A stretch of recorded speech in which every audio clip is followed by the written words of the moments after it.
जो दाल अच्छा टेस्ट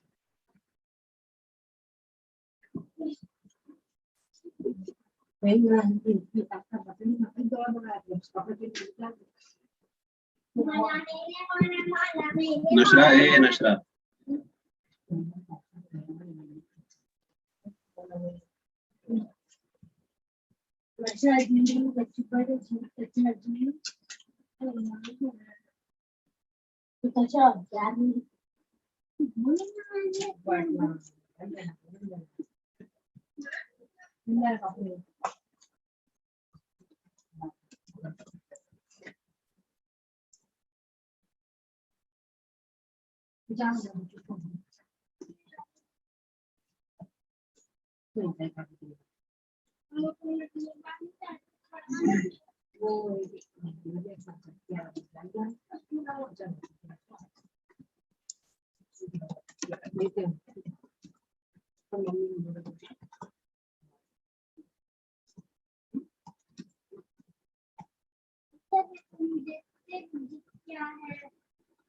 हाँ सर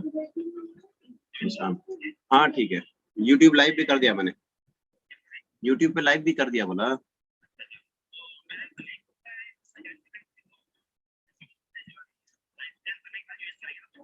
बच्चों को भी अपने लिंक ओपन कर दिया ना उसमें हाँ नहीं ना सर तुम डायरेक्ट अपने एपीसी से ज्वाइन करो ना या तो तुम्हारे इससे ज्वाइन करो मैं तुमको होस्ट बना देता हूँ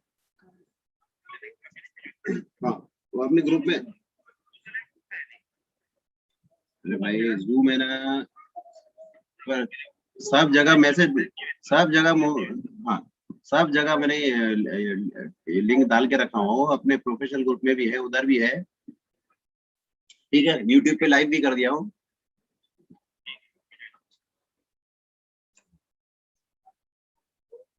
अगर मिल सकता है नहीं मैं नहीं कर पाऊंगा वर्क सब करने का सब बाद में करवा ठीक है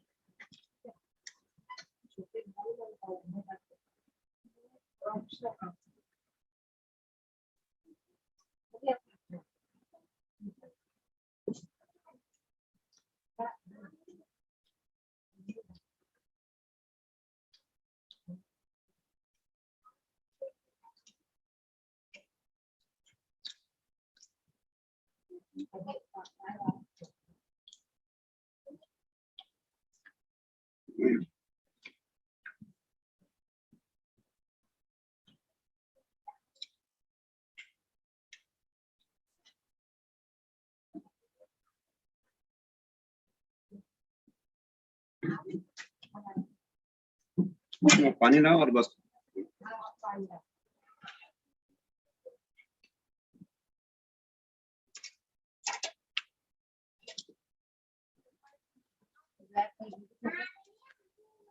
बैठ दो ना बाद में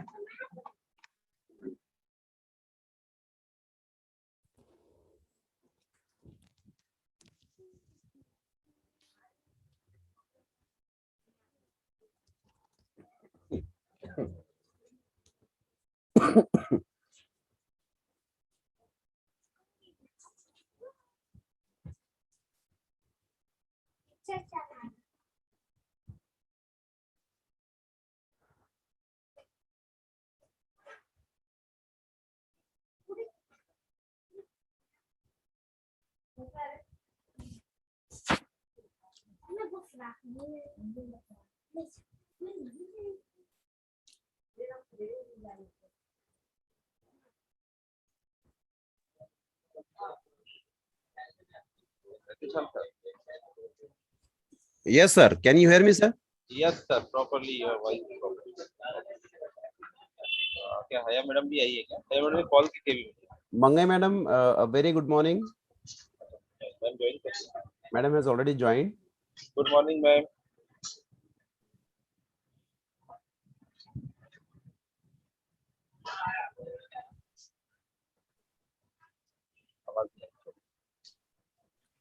We also welcome all our student participants and faculty participants.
Hello. Yes, good morning. Good morning, madam. Good morning. Good morning. My voice is audible, right? Yes, yes, madam. Very clear. So I may need share screen permission. When Yeah. I just give me a minute. I'm making you the co-host.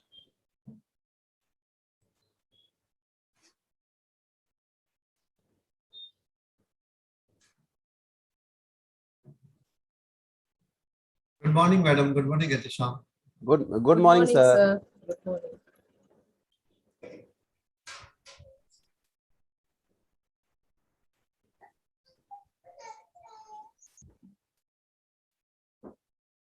Rajendra Patil sir and Asif sir has joined, so that I can make them the co-host. We can't see so far. So, principal sir.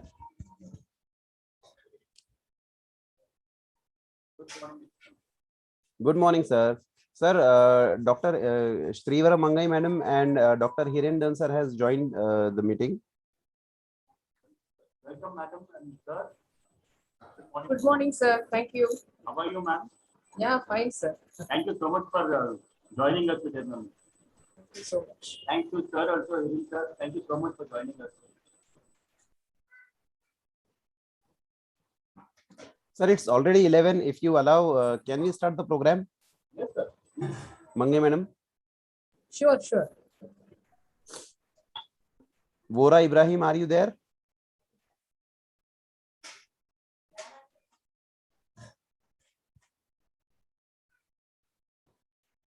Vora Ibrahim from SYBCA.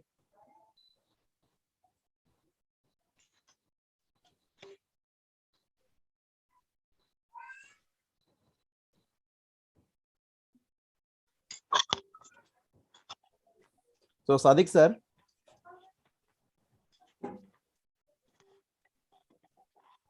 Yes, sir. Shall we start? Haan, sir. So, you start with recitation of the Holy Quran. Okay. Good morning, and I first of all welcome all the members present here. Dr. R. Shrivara Mangai, the HOD of University Department of IT. I also welcome Dr. Hiren Dunn sir,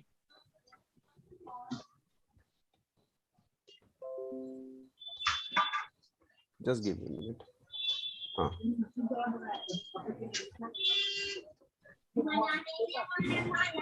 नशरा है नशरा. Hello. Yes, sir. You are audible. नहीं नहीं, mute all करता हूँ मैं. हाँ.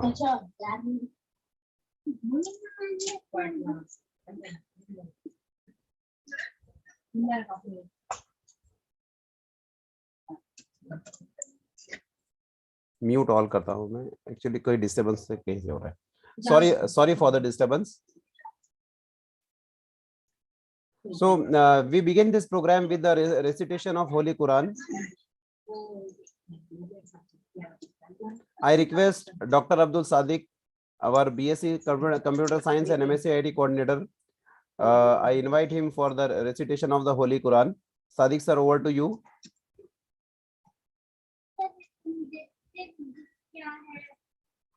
हाँ सदिक sir. हाँ ठीक है. YouTube लाइव भी कर दिया मैंने. YouTube पे लाइव भी कर दिया बोला.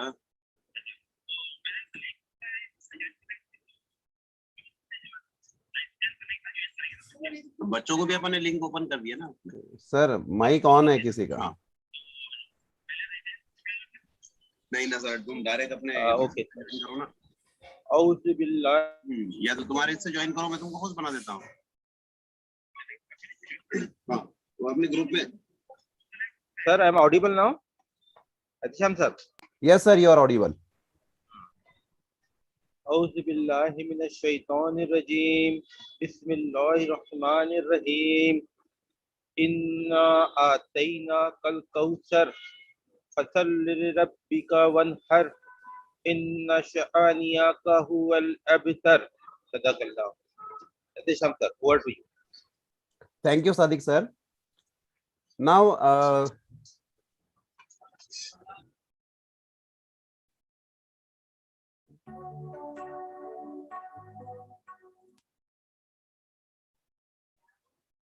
now it's the time for Taranai-e-Anjuman. It is specifically for the importance of knowledge and the role of knowledge played by the role of knowledge in society and in human values. The song is dedicated for the passion of Anjuman and the spirit of Anjuman.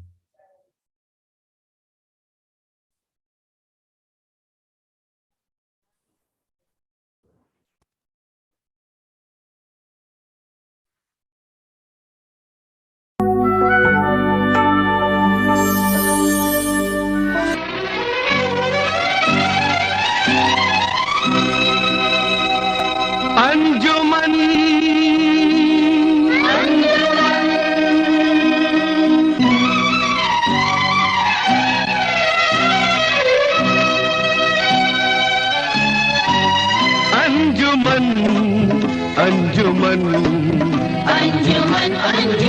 अंजुमन अंजुमन बुलबुले हम हैं और ये हमारा चमन बुलबुले हम हैं और ये हमारा चमन अंजुमन अंजुमन अंजुमन अंजुमन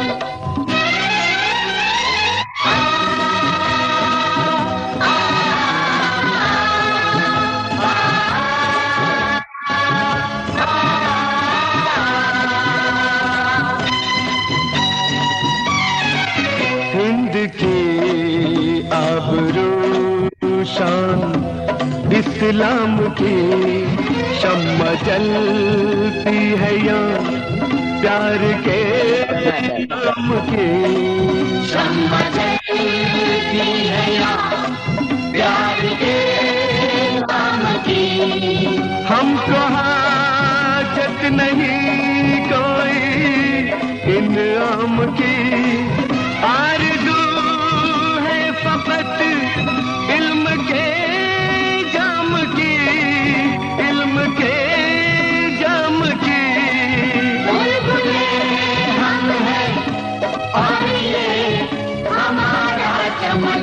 हमारा चमन अंजुमन अंजुमन अंजुमन अंजुमन अंजुमन अंजुमन अंजुमन अंजुमन इल्म दौलत है अज़मत है इंसान की इल्म इज्जत है हिंदू मुसलमान की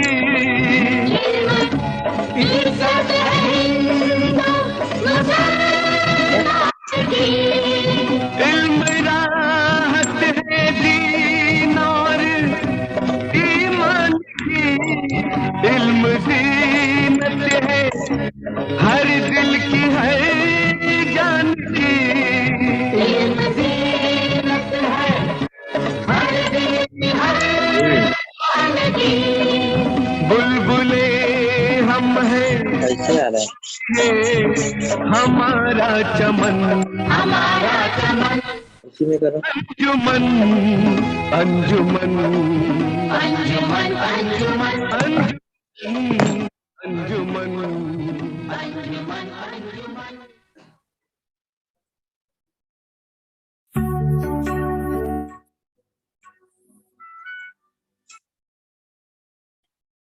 So this was Taranai Anjuman, specifically written for the importance of knowledge in human life and the society. Now, since this program is being conducted in coordination with IQAC and the Department of Information Technology and the Department of Computer Science, I request our IQAC coordinator, a very dynamic person, since he has taken over the IQAC coordinator, we have been highly motivated, and every day we think from NAC perspective. Although the foundation was laid by our in charge principal when he was the in charge when he was the IQAC coordinator, and the same legacy is being continued by Professor Kirti Meghnani. So I request Professor Kirti Meghnani. Kirti madam. Yes, sir. Am I audible? Yes, madam, you are audible. Sir.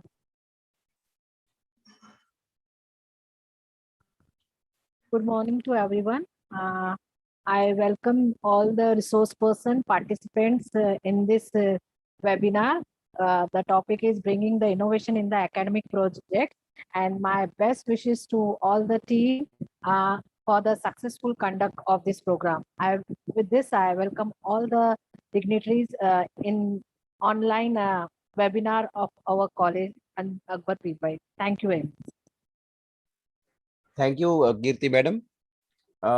Now I request Assistant Director of our professional courses, under whom all the 6 courses, that is BMM, BMS, IT, Computer Science, MSc IT and BCA is running. A very dynamic person known for his skills in BMM across the university, and known for his research qualities and management skills. I welcome and invite Dr. Hanif Lakdawala for his address. Over to you, Lakdawala sir. Thank you so much to all the honorable guests, my principal, my colleagues, student. Good morning, Assalamu alaikum. Such a wonderful day when दिग्गज लोग आपके सामने बैठे हो, बड़े बड़े लोग आपके सामने बैठे हो और आपको बोलना है. So it's one of the lucky day for me and my beautiful students who are participating. When we talk about, questions will come in the mind of the student. So why इतना ही लंबा syllabus है, we have syllabus, इतने सारे practical है. Was there a need for organizing such kind of webinar? So let me tell you why such kind of webinars are required. See, professional world, when we talk about career, it does not only depends upon the syllabus. Syllabus is just one part of your career. I'm not saying syllabus is not important. Syllabus, according to me, is extremely important. It prepares you the base. But second side of the career is the actual experiences of the expert, because the people whom you will be interacting, like me, we have seen both the side of the world. We are the middle link.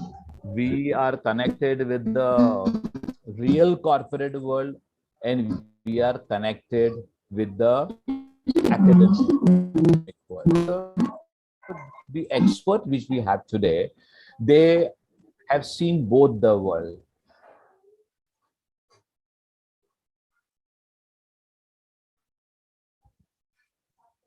Sir आपका voice mute हो गया शायद.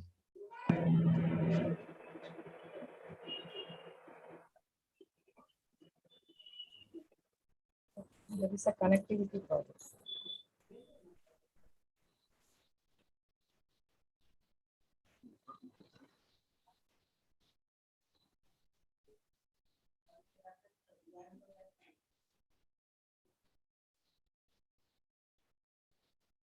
Sorry, it got disconnected. So let me just complete what I was saying in 1 minute. So the panelists which we have, they are seeing the both sides of the world, and they will be in a better position to help you in understanding your career requirement. Thank you so much. And now I hand over to Etisha. Thank you. Thank you so much. Thank you so much, sir, for your inspiring and motivating words. Now I request our in-charge principal, Professor Hemant Kumar Jonala, sir, to give his address. Thank you, Adisham, sir. Am I audible? Yes, sir. Clear. Today's keynote speaker, Dr. Ramanujam Madam, resource person, Dr. Vivian Dhawan, sir, Dr. Ashish Rampan, Dr. Rajendra Patil, Assistant Director, and today's the main brain behind the entire thing, Etisam, sir, my teacher colleagues, participants, welcome all of you for today's webinar. We are in fact lucky and the proud privilege that we have good research persons, many research persons with us today. I personally would like to thank all the research persons for taking all the time and joining us for today's session. I take this opportunity. This is our practice. We normally do this because we would like our participants from joining us from other colleges and places, and including our research persons also. We speak about our institution and our college. The trust what we are associated with is almost 150 years old. We have completed 150 years of providing education to all those who are actually given access to the higher education. 150 years is a very long period, and to sustain and to be in this field for such a long period itself is the amount of dedication what we had, what we have been doing in this field of education for so many years. Our own institution has completed 51 years in the same place where we are right now. Especially with our vision and mission only to give access to. Hello, sir. I think your voice is not that clear. Hello, am I now? Sir, can you say a little bit louder? Yeah. Am I audible now? Hello. Yes, sir. Yes, Little sir. clear. Yeah, Yes, I'm sir. sorry about that. Our own institution has completed 51 years in the same place, providing access to the higher education, especially in the new self-financing courses like computer science and IT and all, for especially those students who are actually denied of access in other institutions. So that is the commitment what we have been following up and giving to the students in this particular area. We do this so that the students of our institution are joining, they know what we are doing, and all those who are with us, they also know it's such a historical institution with so many years of existence. Coming to today's webinar, innovation. We have seen, thanks to COVID, innovation taking place in every field. So, and IT, such a thing is innovation takes every day, computer science and IT. So thanks to this IT and computer science, it actually helps us to be what we are doing today, actually online webinars and everything. And it's going to be an online process, continuing process, and I'm sure we have been benefited a lot and will continue to benefit with the universities that are taking place, especially in the IT, and which is now being used in the academic. Thank you so much once again, all the participants for joining us. I welcome all of you. And I'm sure at the end of the day, you all will be equipped with more knowledge about the university that is taking place and the field which we are studying. Over to you, Mr. Sir. Thank you so much. Thank you so much, sir. Thank you so much, sir, for your inspiring and motivating words. And now it's the time to listen to our keynote speaker. Today's keynote speaker, Professor Dr. Mrs. R. Srivara Mangai Madam. She is the HOD of IT Department, University Department of Information Technology. It is UDIT at the University of Mumbai. She is also the research guide for PhD students at University of Mumbai. She has over 6 years of industry experience and around 18 years of teaching experience in teaching at UG and PG level. Madam has published so many research papers in the area of image processing, artificial intelligence, simulation, security. Madam is also the member of Maharashtra State Cyber Crime Cell. She is also the nodal officer for National Institution Ranking Framework, that is NIRF. And she is also has a peer review research paper in conferences and journals, member of CSI panel and expert member of Cyber Crime Cell of Maharashtra State Police. Then chairperson ad hoc board of study for IT at University of Mumbai. Member of board of studies at various autonomous and other universities like St. Xavier's College, Nagendra Khandwala College, SIS College, Ruia College, KPB Vashi, NM College, Jhunjhunwala College, KJ Somaiya College. She is also the board of study member at the Amity University. Then IQAC member of University of Mumbai, member of SWAVAM project of Ministry of HRD for the University of Mumbai. Then member of academic module for automation project of Maharashtra government. Then she is also the member and project coordinator for academic audit project of government. Madam is also the project director of University of Mumbai website development, the website mu.ac.in that you visit for university work is actually Madam is the director of that entire website development. Then she is the officer director of University Computerization Center. She is also the permanent member of technical committee of Directorate of Forensic Science Laboratories, Mumbai. I welcome you, Madam, for this today's webinar as a keynote speaker. It's a privilege to listen to you from your vast experience and the insight that you will be giving about the project and how to bring innovation in IT project, because you are very closely associated with BSc IT projects, BSc Computer Science project, BSc IT and MSc IT projects. So you have all that experience about how students are doing the project and what the industry require and how to bridge this gap for the students. I welcome you on behalf of Management Anjuman Islam, our college, and the IT and Computer Science department and all the participants. Over to you, Mangai Madam. Very thanks to Professor Ashtisham. Thank you for your nice introduction. First of all, I would like to, from my own behalf, welcome and also thank the management of AP College, the principal, Professor Hemant Kumar, the assistant director for the professional studies, Dr. Hanif Lakdawala, the coordinators of the various IT related courses like computer science, IT, BCA, MCA, both Dr. Abdul Sadiq as well as Professor Ashti Shamshed, the faculty members across who are participating in this, and finally the dear students, the students participants. Very good morning to one and all. And I have a very short presentation for you because there are technical sessions which are awaiting for you. So you will be waiting for eagerly hearing from our technical experts in elaborating each and every nooks and corners of how to start with the project and how to end the project.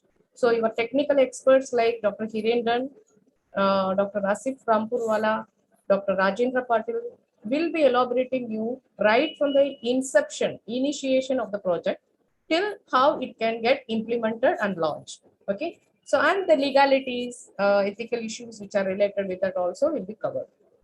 So today I am going to touch upon the theme. So let me share my screen.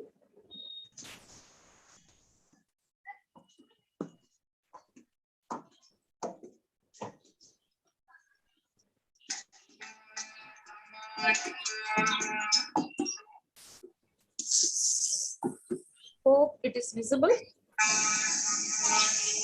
Is the screen visible? Yes, ma'am. Yeah, thank you. So what is the theme of today is bringing innovation in academic projects. It's the right topic at the right time being launched by AP College. And first of all, we have to congratulate the entire team for bringing up such a wonderful topic, especially for the students. This topic is the need of the hour. What is innovation? How the innovation can be done in academic projects? When I say academic projects, it is also applicable to all the streams, not only ITCS. But today, we being here with IT and CS students and BCS students, we will be more focusing on the IT projects.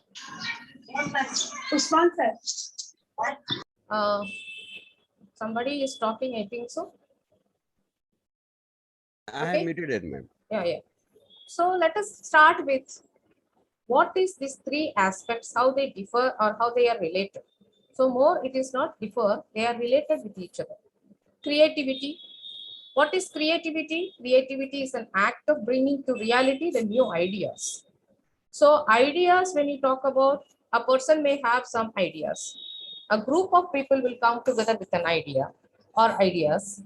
So when we talk about creativity, the skills of creativity is not bringing the idea, but to bringing into reality. Like somebody's idea can also be creatively brought in. It is not necessary the person who is the creative person behind an idea is the originator of that idea. So if I am having an idea, I can ask somebody who was creatively skilled to implement my idea. Or that person himself or herself can have the idea and can implement also. So basically, the person who is bringing into a reality in a very different way, unique way, and attractive way, and understandable way, that is known as creativity. And there is some kind of an art is also involved with that. When we talk about invention, invention is creation of a new idea or concept. So here, it is not an implementation side, it is where the person who is bringing out the idea, the person who is having a logical thinking, having a creative thinking, and then having some brilliance in bringing up new ideas or a new concept. For example, what is the difference between an idea and a concept? Bringing up mobile technology is a concept. And how to bring that mobile technology into a smartphone is an idea. Okay, so the difference is that how it will look like, how the user will feel like, that is what is creativity is, and the concept behind that is our invention. The invention usually stops at just as a research level, usually. But when this invention is brought into the market as a product and it is being used by the public, the society, then it becomes innovation. So what we can say as that there are some ideas, people are creating that is using invention, and to bring it for the usage, there are some kind of creativity needed. So we want creative skills also. Joining together, if it is creative idea is applied, but you are having it only with you, what is the use of that? So you should be able to bring that as a product. So bringing a product is not just joining it and putting it in a website. It needs lot of marketing skills, business skills, management skills. So innovation is something bringing out the concept into a product. So we are concentrating on the third aspect, that is innovation. So innovation is what? What is desirable by the users.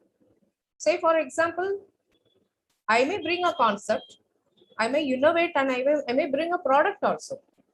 But that product has to be user friendly, and the structure, the shape, the design, everything should be likable by the public, likable by the users. Only then they will start using it. So what is desirable to the users? That is known as innovation. This innovation is integrated. It is an intersection of all these three elements. One is what is desirable to users. The other one is whether we can implement the possible technology into it, because we are living in the world of technology. Everywhere in every field we are seeing technology, technology, technology. The term T and IT, information technology. Okay, so even if you are talking about a technology also, whether there is a possibility of bringing the technology into this creativity, that is innovation, and whether it is viable in the marketplace. The viable in the marketplace, whether it can really be launched as a product. If launched, whether there will be a business, whether there will be a usability. See, unless your research ideas are brought out and being used by the public or the concerned community, then there is no use. For example, we are seeing in medical equipments also big scanners coming. Earlier, there was no such scanners. Even the scanners came. Now today, everything is laser oriented. Okay. So, and very fast you are getting all the scans done, medical equipments. So it is usable for the medical community. So it is viable product and it has a business in the market and it is being used by. In that way, innovation is what? A combination of desirable to the users, use of possible technology, and also bringing it to the marketplace. Now, when we talk about innovation is on, generally I talked about innovation. Now let us go for technological innovations because we are from the technology side. So I have some kind of a definitions by Dr. Williams. What is a technological innovation according to Dr. Williams is that a new or improved product or process whose technological characteristics are significantly different from before. What does this mean?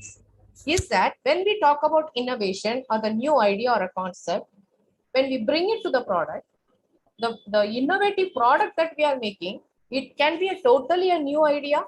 Say, for example, a new idea has come for somebody and we are launching the product. That is also an innovation. Or the idea is already existing, already a product is existing, but we are bringing an enhanced version of the product. Very good example is your mobile technology. Why we are having different versions of Android coming in? Because the technology is the same, the concept is already existing, but we are doing enhancement to that product. So that is also innovation. So much of features are coming into picture. And today we can see that high resolution cameras, even front camera, back camera, any camera if you are using, there is a high level of resolution. There are so much of features of recording video, recording audio, then sending messages, automatic recording, or call recording, voice recording, video recording. So many things are happening in your, and so many applications can be installed above that. Third-party applications can be very smoothly used over there. So this is called as innovation. And technological innovations plays an important role in the growth of industrial economies because it gives you business. So the economy improves. So what we can say finally is technological innovation is nothing but an economic function, because at the end, if there is no profit, if there is no income, there is no usability, then there is no meaning in coming with the product. So the economic function through which new technologies are introduced into the production and consumption. That means this is an economic function, which is technological innovation is, and that we are introducing through use of technology and we are bringing us as a product, and that product is being sold and also consumed by our public. the society. Okay. I have given here only about the science innovations. So why? Because basic research starts with science, the basic science, and above that, all the other elements comes. And when you are having science as a research, finally, if you look at in this diagram, we are talking about markets. So your marketing strategy, management strategy, on the whole management strategy, on the whole business strategy, on the whole your political strategy, your environmental strategy, everything comes into picture. So when I talk about science, science includes everything. Without them, science will not work. Without science, that will not work. So in science also, we can broadly divide.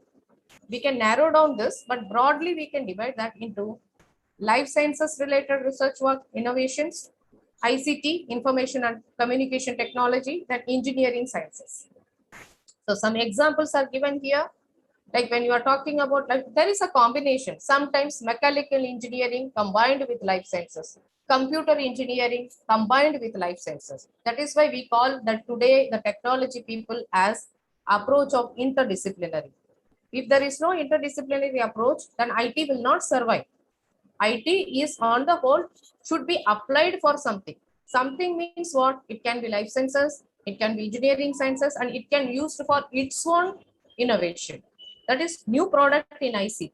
Okay. So we have a combination of mechanical engineering, material sciences, biotechnologies, computer engineering, networks, electronic engineering, nanotechnologies, mechatronics.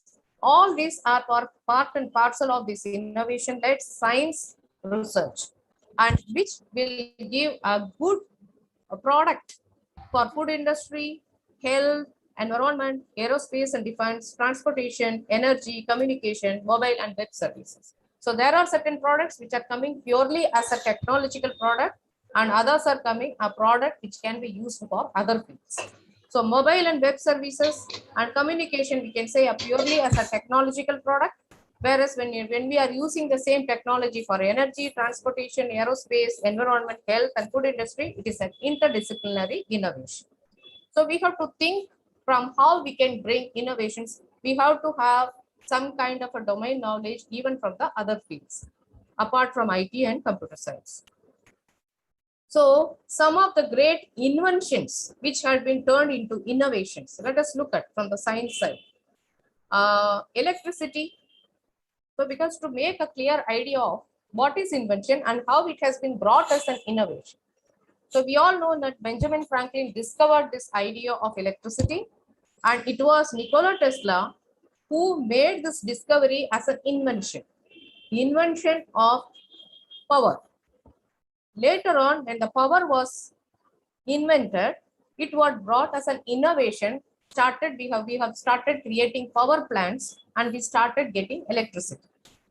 So from the discovery, here it has started from a discovery to invention, and then it has gone to innovation.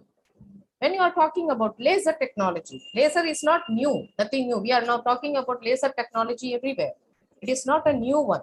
It has been there even before 1916. But today, the use of laser technology has been properly understood, and it has been incorporated into the technology.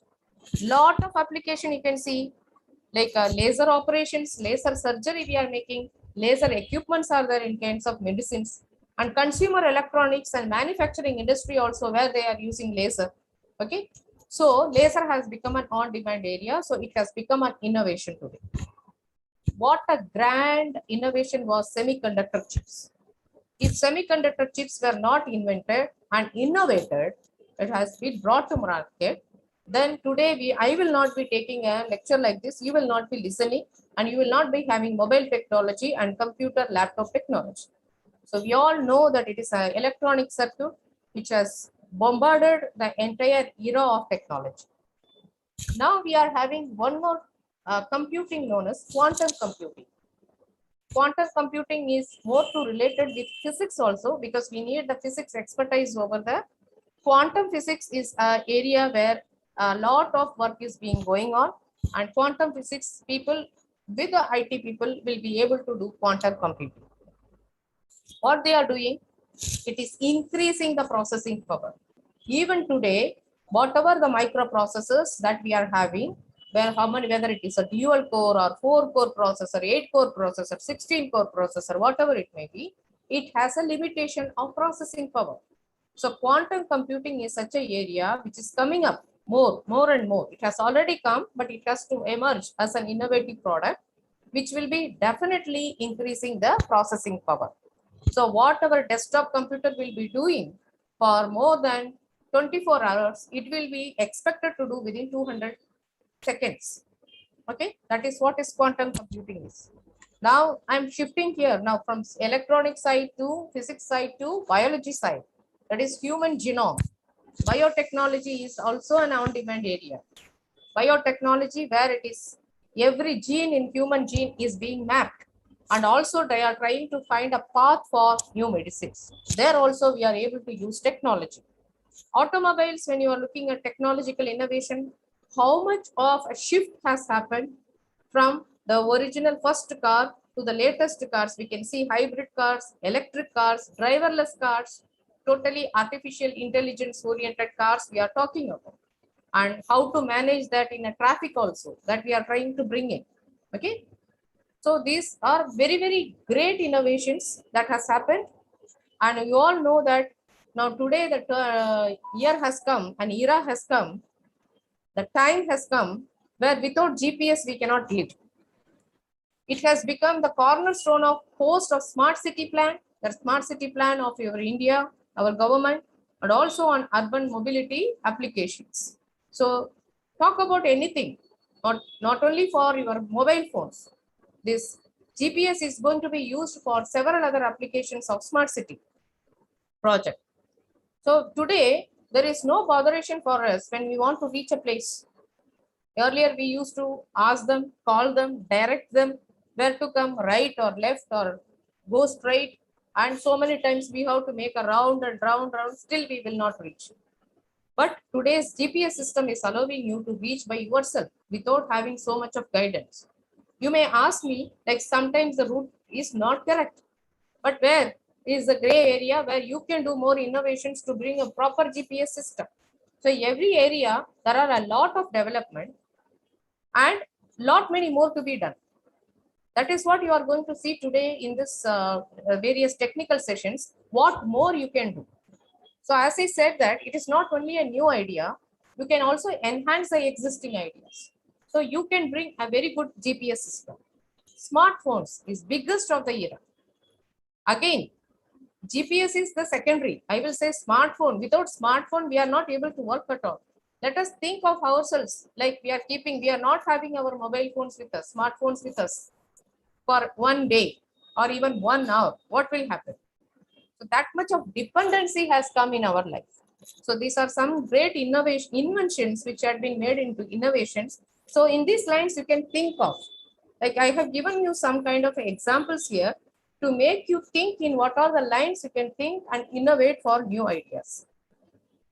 Now let us more focus on the IT projects.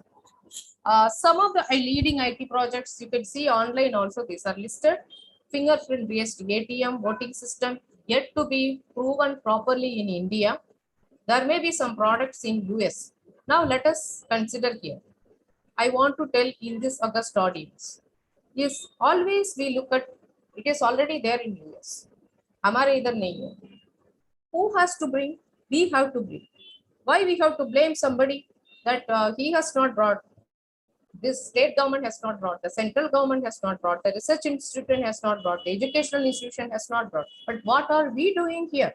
What as a student you are doing as an IT? Why did you take IT? Why did you take computer science or BCA?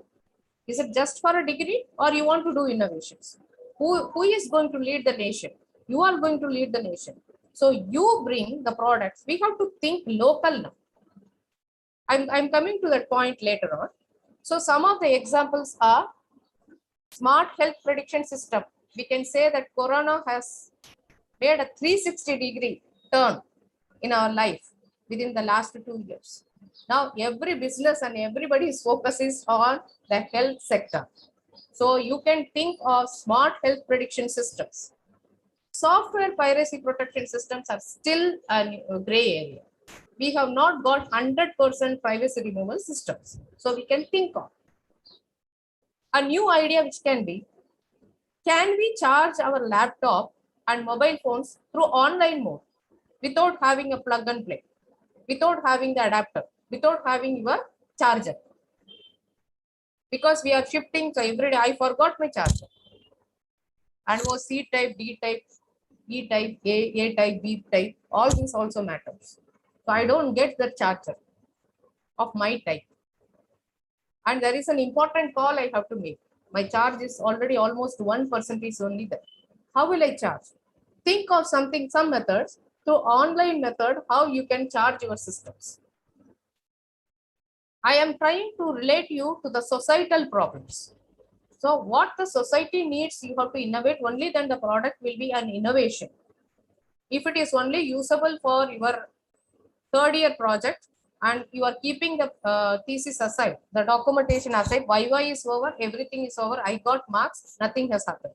Then there is no innovation at all. Innovation happens only it is brought as a product. So think from the society side, societal point. How can we detect accident prone areas through GPS, everything? So certain level of detections are available. Let me give you an example.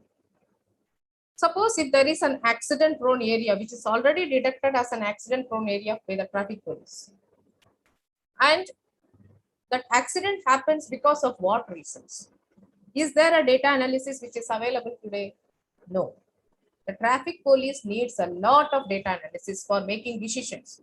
And can there be a decision system also to guide them and to advise them what decisions can be made in that juncture? You can apply machine learning techniques, you can add data science and machine learning together. You can come up with so much of such kind of diagnosis system, analysis systems. So but the big trucks normally makes the accident, or drunken drivers, or the super fast riding by the bikers, or by some kind of a health issue, somebody has lost control. All of a sudden, or there is a narrow curve. That area is having a narrow curve. So even if you go very slowly also, it is an accident prone area. So at this juncture, now so many accidents might have already happened. Are we having a system which will give how many accidents happened, what kind of accident, which caused the accident? Was it the truck? What is a drunken driver? What is a fast riding biker? Was it a control which was lost? What is the reason? Can you analyze and then tell what is the highest reason which was observed? Highest reason for many of the accidents. So can that be avoided now? How can we avoid that? That is how you have to bring the solutions. So that is one example I can say. Disaster management. Can there be a fast alert and also some kind of a prevention system? And when it is happening, how to protection system, how we can protect. It can be earthquake, it can be a tsunami, it can be anything, it can be a natural disaster, anything, or it is artificially implied some kind of disasters, like kind of bomb kind of a cases. There has to be a bomb detector and it has to prevent, it has to diffuse. Okay, those sudden of a second, it has to diffuse it. So that is one kind of disaster management. There are so many things which you can think, narrow down, and then even look at the societal level.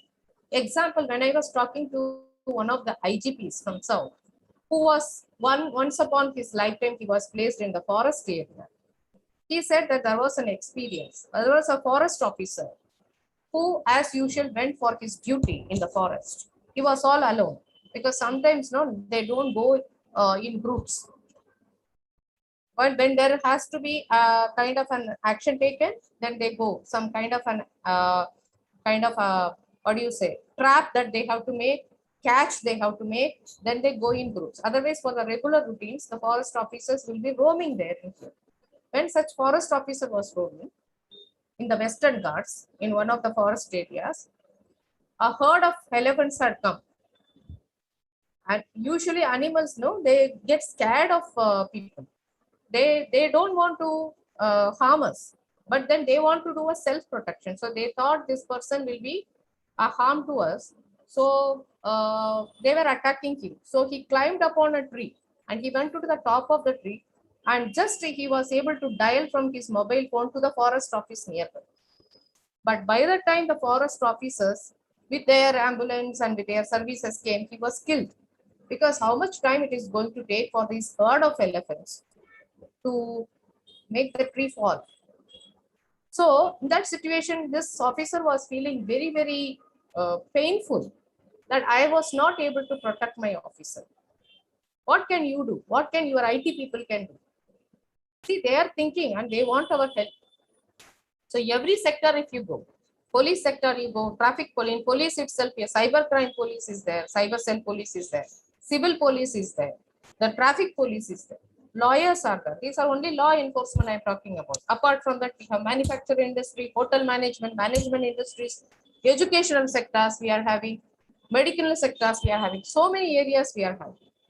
So finally, he was asking me if instead of calling the forest office, if his mobile phone was in such a way that on a click, a drone was coming there, immediate drone somewhere else. So drones were placed in every place of forest. Immediately the drone gets activated with a parachute and picks him up and then saves him. See, it is a, you may think that what is looking like a cinematic show.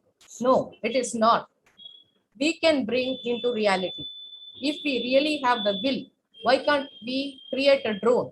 When the drones can make a round in your halls, in your marriage halls, and then take pictures or videos in nooks and corners, and then everyone gets happy because they are all captured. Normally, normal photographs, some of them are not captured. So that is also complaints in the marriages. Now drone camera is able to capture everybody. When drone camera can be used for some entertainment, why can't the drone can be used for protection?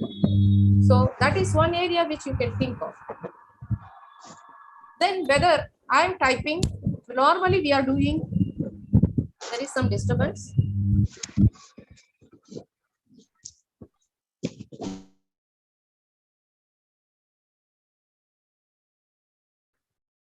Please unmute yourself, madam. I have muted everyone. Hello. Yes, madam. Now it is clear. Yeah. So now another one innovation where you can think of is that everybody is now used with the word Google. There are so many search engines available, especially for research, but we are very much used with Google. Okay, let us take Google only. We have now speech to text, text to speech. So much of products are available. So much of apps are available. But sometimes what happens, what I want to search, when I'm not able to put it to words, my thought is not coming into words. Can you think of some innovation where my thought, what I'm thinking can be put into words so that the search will be made accordingly? The thought is coming in terms of speech. Sometimes we will not be, whatever we are thinking, we are not able to express, or we are not expressed in word. We are not expressed in speech. So can some thought process can be brought into the speech or to the text in the search engines, so that what exactly I want to search, I am able to get. Because what we are doing now, we are doing so much of trial and error basis, a combination of keys, that and this. Even intelligent search machines are available, and so much of relevant links it is giving. I am not denying that, but still there are chances. Sometimes we get frustrated after the entire day of search. We are not getting what we wanted. So can there be something what you think can be brought into the search? So these are all some kind of a broad ideas I have given what is innovation is about. So usually we always hear the term think big. Okay, to think big. But think big means in terms of you starting a business, you have to invest a lot, you have the capability, you have the human resource, you have the intelligence, so that even if the business goes little down, you are able to cope up with that and then bring it up. So that is think big. That is very much definitely required for you, for your ambitions, to achieve your ambitions, your goals, and your career. I am not denying it that. But when you want to talk about innovation, in smaller projects. So in your business, first think small. You have a big picture. Okay. To achieve the big picture, you have to have the small picture. That is why I have written think small. Example, the areas which I have given you. Think, always be alert with your surroundings. Observe what is happening. I don't want to have, for example, I am sitting here, there is a window. I am not having a soundproof window. I am not having a soundproof window because I feel some kind of a emergency comes even for myself or for others. My sound should be able to go to the outside and outside sound to come to me. So that we in a society when we live in, we should be able to protect each other, safeguard each other. But what happens is, and especially during this COVID time, when we are taking work from home lectures, a lot of disturbance comes, lot of noise of the traffic, or even the noises of some speech also comes. So much noise comes. So can there be a method where it will be whenever I am talking here, whenever internally there is a sound, my TV is also on because of the disturbance. I am not able to hear properly the TV. So I have to increase my volume. When I increase my volume, the outsiders, the rest of the flat members think that I am sitting as if I am sitting in a theater. Okay, they get disturbed. So I have to have a moderate volume and the outside sound should not come. We have the soundproof headphones, but that's not always good, right? But when I am, that is okay for your TV. But whatever I want to do within my side, I don't want to get the external disturbance. Those soundproof headphones are available. I don't want to wear it always. It is also a kind of inconvenience for me. This itself is an inconvenience for me, having an earphone. So day fully, if you want to conduct lectures and I am having a headphone and it is also going to affect your health, your hearing abilities. That is a very gray area and an important area where we have to look at. So can there be some sensors which sense that that's a speech or some kind of a noise is inside the house? It will try to, subsidize the voice which are outside automatically.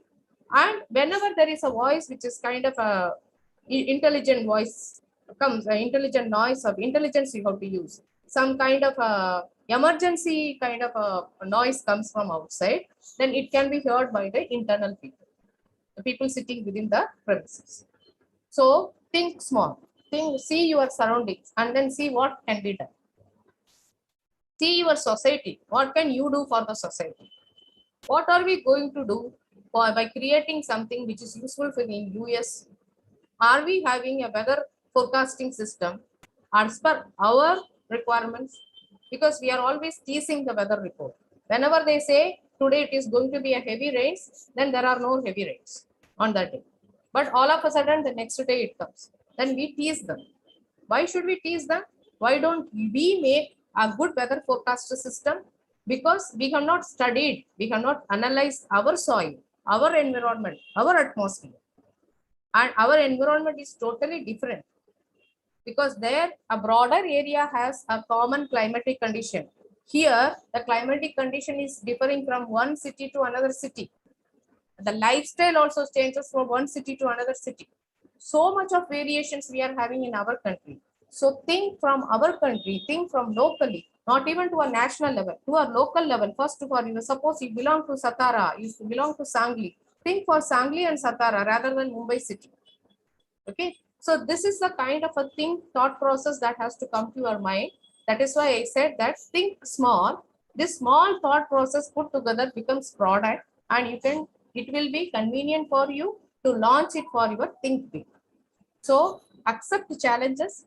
Always say like we should be liking to take challenges in your life. When you take challenges, you will be able to innovate properly, and you can thus your think big ambitions can be achieved. So that's all I want to talk about today's in keynote speech. So I think like with this small introduction that I have given, it will be possible for you to ask so much of questions to the upcoming technical sessions because they are going to narrow down. I have given in a broad spectrum. Now, other experts will be narrowing down your line and then starting from the inception, as I earlier said. So you have more chances of going in depth into it and asking them the questions. So thank you. Over to Professor Astisha. Thank you so much, madam, for giving us the insight about how to bring innovation in IT projects, especially from the thinking perspective, from where to start thinking. Thank you, sir. Thank you so much. And we have also got an idea that we are not utilizing your expertise up to its fullest extent. Although you are associated with so many committees and you are member of so many organizations, and the university is also utilizing it, your expertise. But whenever I listen to your speech, I feel that we as a IT professors are not utilizing your expertise, especially for the students. And thank you for accepting our invitation and enlightening our students about the innovation and from the creative perspective, because most of the time student thinks from the technical points and they try to think about which programming language we need to use and which database should I use. And most of the time they are busy with finding out only the project topic that are related to IT. And thank you for giving us a new way of thinking and innovative way of thinking from the societal point of view, and how the product, especially the IT requirement, that should fulfill the requirement of the people in general. Thank you so much for your address, madam. Thank you, Professor. And in fact, it is we all IT team, so we are always working together only. Maybe because of my time constraints, sometimes I'm not able to accept certain sessions.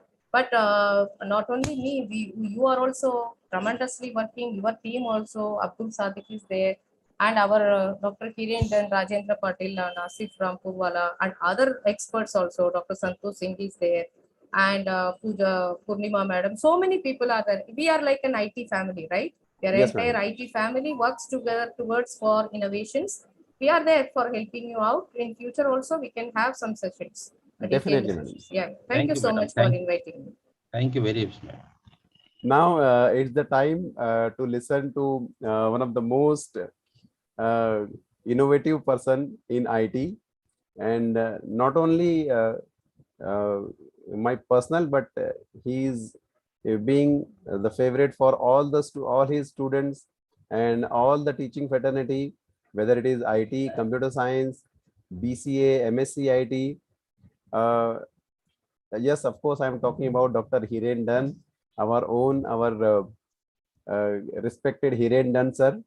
Whenever sir's name come to our mind, our heart gets full of respect for him, for the way he is working and the way he is continuing IT along with Mangai madam, Rajendra Patil sir, and our entire team. He is one of the greatest source of inspiration, especially for my work that I have been doing throughout whatever I have done a little bit in my career. Although expert members like Madam and Hiren Dunn sir, Rajendra Patil sir, Asif Rampuramala, Santosh Singh sir, they are doing exceptionally good. And in front of his work, I cannot really count my experience, my words. So sir is working as a coordinator and head of the Department of Information Technology at Mulund College of Commerce. He is also an adjunct professor and guide at Sir JJTU University, Rajasthan, and 2 researchers have successfully completed PhD under his guidance. He has nearly 3 decades of experience in teaching, research, and industry. He has worked as a vice president for technological section at Computrain IT Private Limited. Sir has obtained a BE in electronic engineering from University of Mumbai, and sir has done MTech. He has completed his PhD in cloud computing, in computer engineering on increasing emerging. There is some disturbance, I think.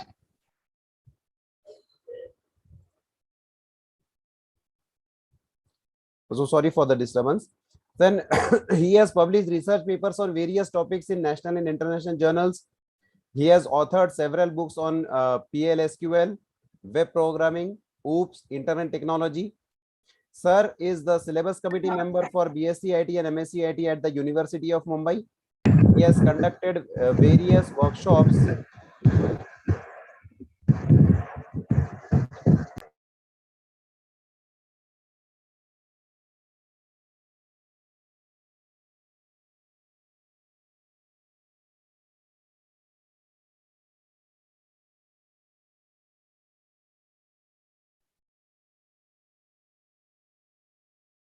I request the participant to keep yourself on mute. Okay. So continuing with the introduction. So he has worked in various capacity at the University of Mumbai as a chairperson of examiner, practical examination as well as theory. And the most important thing that sir has dedicated his life, his entire life for the education and the betterment of the student. And as a small token, he has received an award for Lifetime Education Achievement Award for his outstanding achievement and remarkable role in the field of education. Sir, I welcome you on behalf of Management Anjuman Islam and on my personal behalf and Department of Information Technology and Computer Science, as well as our IQAC. Over to you, sir. Thank you. Thank you so much for the introduction. I also express from my side also, I am welcoming you, sir, and honored to have you in this august audience. Madam, it is an honor to be here with all of you. It is really great. And I really appreciate such type of initiatives. You know, this helps students and it will help the entire nation to build better projects, good projects. And certainly we will take this much ahead. Thank you so much. So good morning. In fact, now it's good afternoon, just 12:04. Good afternoon, dear students and my colleagues and respected principal and all my colleagues of Anjuman Islam College and other colleges. So we will be discussing about the project selection. Our Dr. Rajendra Patil is also here. Welcome, sir. You know, we are all IT family, as Madam already said. Etisham sir, Asif sir, Santosh Singh sir, Purnima Madam, all of us, we work together. So it is really good, and we have been doing this since the inception of IT. So almost 21 years this family is going on, and we have very strong bond without any problem. And we are really very happy that the IT came in 2001 and the maximum number of students have enrolled for this course, BSc IT. So, you know, it is achievement for all of us. Thank you so much.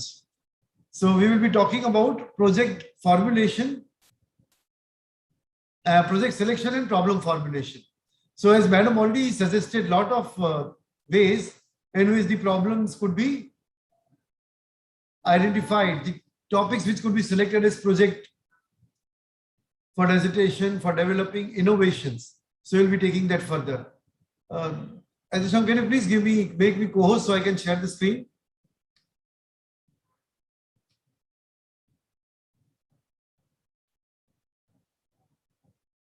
Yeah, thank you.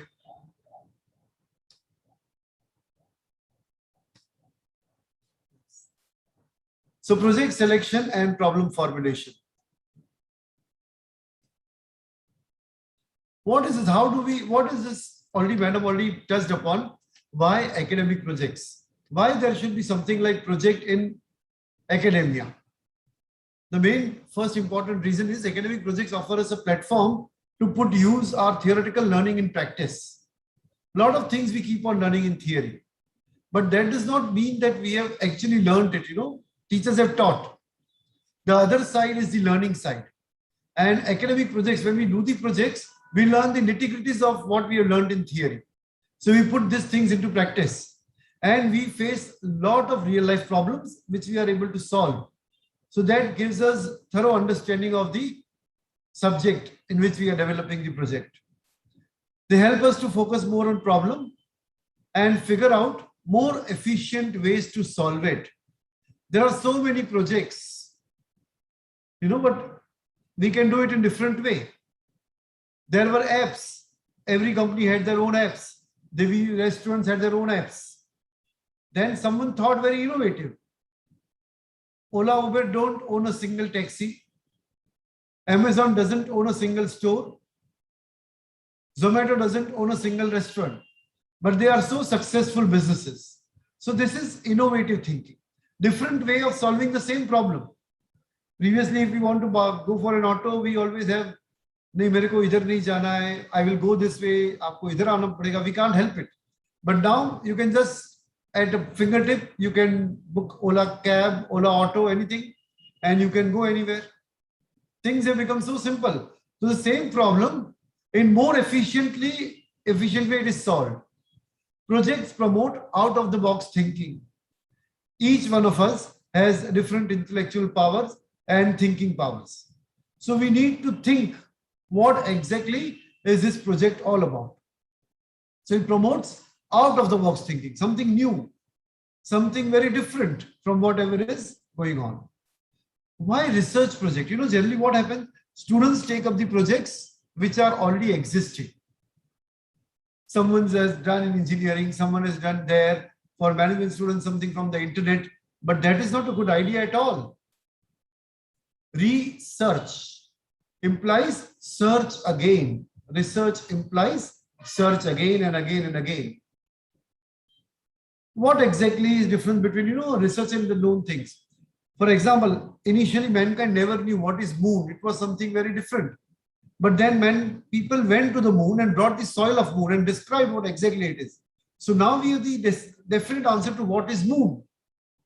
So that became a research. After going there, they've identified, and that became a research. Same way, we have examination. Are the answers to the examination questions a research? No. Why not? Because they are available in literature. So here we find out something which is not available in literature, which is not easily available. We need to work, we need to observe some phenomena again and again and again. Newton discovered gravitational force. How? He saw some apple falling from the tree. Why the apple fell down? Why it did not go up? So he did a lot of such things, observed again and again, and then realized that something is pulling everything towards the center of the earth. And then he named it gravitational force, and then he identified the value of G as 9.81 and a lot of things. So we observe a phenomenon again and again. We collect data. The data for him was the falling of apple, the falling of other objects. Analyze the data and then draw meaningful conclusions on that. Draw meaningful conclusions. So that is what exactly is research. Instead of picking up what already is existing, find out at least some innovative way of what you can do this in a different way. How this will help. See, we build apps. Why can't we think when someone has thought about, you know, Windows, Ola, Uber, Zomato, is it that we don't have that capability? All of us have some capability. You may think in some different direction, but certainly give enough thought to innovation, to research. Research includes both. It can be innovation and it can be discovery. Like gravitational force was discovery, it was already existing. Only thing someone studied, Newton studied it and found out and named it. But it was existing. Innovations, as Madam already said, a lot of semiconductors, cars, everything. Driverless cars, electric cars, they are all innovations. Something very different which was not existing earlier. Mobile phones. What are the characteristics of a research? Quickly we will cover. Gathers new knowledge or data from primary or first-hand sources. We should not use existing data. It places emphasis upon discovery of general principles. It is an exact, systematic and accurate investigation. So once we decide on the research, it has to be systematic. We cannot think, okay, I have everything in mind. No, let us have systematic approach to research. We will discuss at the end how to write the problem statement and how to, what are the components of a proposal, project proposal, research proposal, whatever you may call. It uses certain valid data gathering services. How the data is gathered is also very important. We cannot just gather data from anywhere and say, no, it is all correct. No. How to gather the data? It is logical and objective. We define the objectives, what we want to achieve, and logically we arrive at those objectives. The researcher resists temptation to seek only data that support his hypothesis. So we propose hypothesis. Hypothesis is, general statement about what we want to research. So we propose. So we should not only collect that data which will support, yes, the hypothesis is correct. We collect universal data and then prove. If the hypothesis proves wrong, that does not mean the research has gone failed. The research has gone successful. Even if our null hypothesis is rejected, doesn't matter. Alternate hypothesis is accepted. So we should not be tempted that, okay, we will only collect data that will support our hypothesis. No. Researcher eliminates personal feelings and preferences. Yes, that we have to keep aside. We cannot have personal feeling. We may like something, but that does not mean that it is correct. So we should do that. It endeavors to organize data in quantitative terms. We quantify the data. The researcher is patient. Research is patient and unhurried activity. Even the project building. See, as in during academics, you may not know everything what you have learned. So when you do the project, a lot of things you will learn new. So you should be patient. Today the project is working, tomorrow you need something, it stops working. Be patient. You cannot do anything in a hurry. But see to it that you keep backups so that the working project is available. The researcher is willing to follow his procedures to conclusions that may be unpopular and bring social disapproval.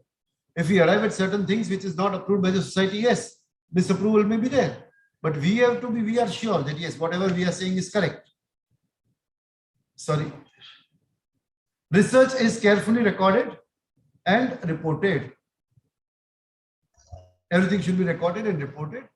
Conclusion and generalizations are arrived at carefully and cautiously. Whatever conclusions we are giving.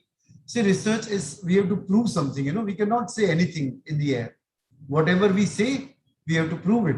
So when you develop a project, you have to show that it's working, and then you cannot say the entire project has failed. No, the project has to work and you have to make it work. How to decide the project topic? Very important thing. First of all, choose the topic you are interested in and which you are connected, confident enough. How much you are confident, choose that topic. You cannot say you're doing project in artificial intelligence or your research in artificial intelligence. It is a very big topic. You have to narrow down to the topic, applying artificial intelligence techniques to detect tumor in brain. Then you have to develop the means to do that. So we cannot have, generalized topic, the subjects. We need to arrive at a particular topic. You can refer to seniors project, but that does not mean that you will copy. They might have missed something which you would like to implement. You can do that. You can find them in your college library or online. Of course, a lot of projects are available. Teachers, seniors, friends are there to guide us. Then there is Quora. You can go to Quora for further guidance. You can find innumerable questions you put, and there'll be people happy to answer your queries. So once we have decided, narrowed down on the topic, Madam has suggested lot of things about the topics, lot of different ideas, and there are innumerable. No one can suggest everything in the world, neither me nor Madam or any one of us. You may have your own idea. You come up with your idea. Even at home, there is some problem going on. You find out the solution. How can we use, suppose you are an IT or computer science student, how can we use IT or computer science technique to solve this problem? If you are a management student, how management can help this? If you are an economics student, how we can implement their economics and solve that particular problem. So identify around you, and then you decide about the project. Then we have this assortment of problems. We will see each of this: reflective thinking, scientific thinking, what are the characteristics of a good researcher, how to identify a problem, and how to define the problem. What is reflective thinking? The occurrence of a felt need or difficult. Something we are doing, we found the need or we found difficult. So then we are thinking, yes, how to solve this. Definition of problems in terms of problem statement. A project is what? A project is the answer whose question is the problem statement. A project is the answer whose question is the problem statement. Occurrence of suggested explanation or possible solution or hypothesis.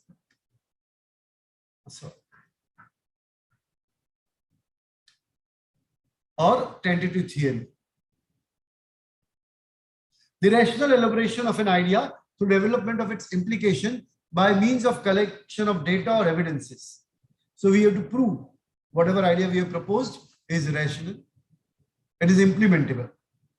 Collection of ideas and formation of concluding belief through experimental verification of hypothesis.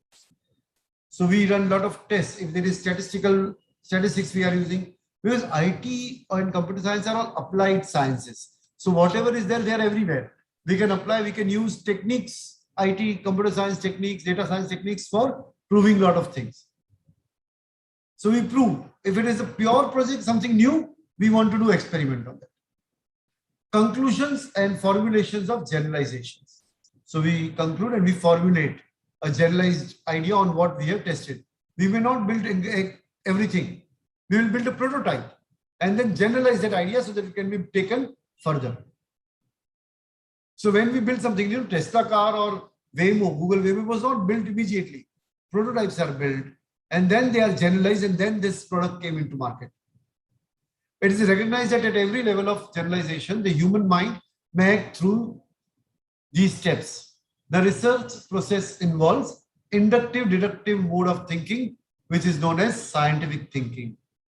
We'll see about the scientific thinking next. Induction moves forward from particular to general. So those who study, a lot of concepts in IT, in computer science, in management, we have some top-down and bottom-up approach. So going from particular to general becomes bottom-up. Deduction is backward movement from general to particular, coming from top to down, the top-down approach. So these are the scientific thinking methods. Characteristics of scientific thinking. What are the different characteristics of scientific thinking? Scientific thinking is based upon cause-effect relationship and evidences. It involves certain principles and certain assumptions. Every scientific thinking employs hypothesis to verify concept. It is free from emotional bias, personal prejudices, and is highly objective. It utilizes accurate measurement and observation to contribute in situation. Scientific thinking employs quantitative analysis in treatment of data for drawing conclusion. So at every step we have gathered data, we prove it with experiments, we prove it with data and data analysis, and we prove finally that whatever we have proposed is something what is correct. If it is not correct, then our thinking has failed. Along with that, I want to talk about the characteristics of a good researcher. What are the characteristics of a good researcher? If you want to develop a good project, the project developer or a researcher should be sensitive in nature. He should be problem-minded, one who is developing, he or she should be problem-minded, because we want to develop a problem solution. We want to formulate the problem. Should have mastery on the area and should have specialization in the field studied. Should have scientific outlook about the area. See, if you don't know certain things, don't jump into it. If you don't know the things, don't jump into the conclusions. Decide what is good for you.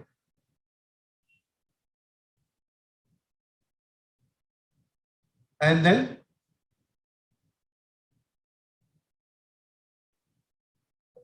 do the project. Otherwise, the project will not be giving the outcome that is as expected.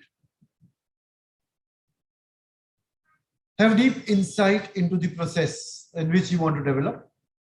You should be able to think reflectively on the field studied.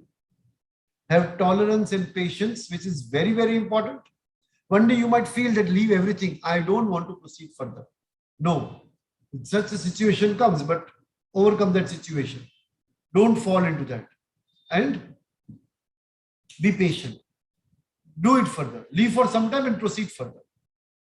You should be interested in the field study? Yes, he should be honest and devoted to his work. You should be honest. You cannot say that you are not interested in a particular work. You should have curiosity to find out something new or answer the questions which are still to be answered.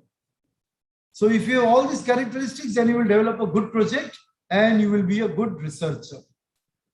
And all the projects, you know, we should be able to do in that way. We should be able to research in that way. Now, next we want to identify the problem. I'm not changing the slide, I'm talking on the same side only. How do we identify the problem? There are certain steps which are involved in identification of the problem. So what is the steps involved in identifying the problem? Determine the field of research or the field of project in which you are keen to do the project.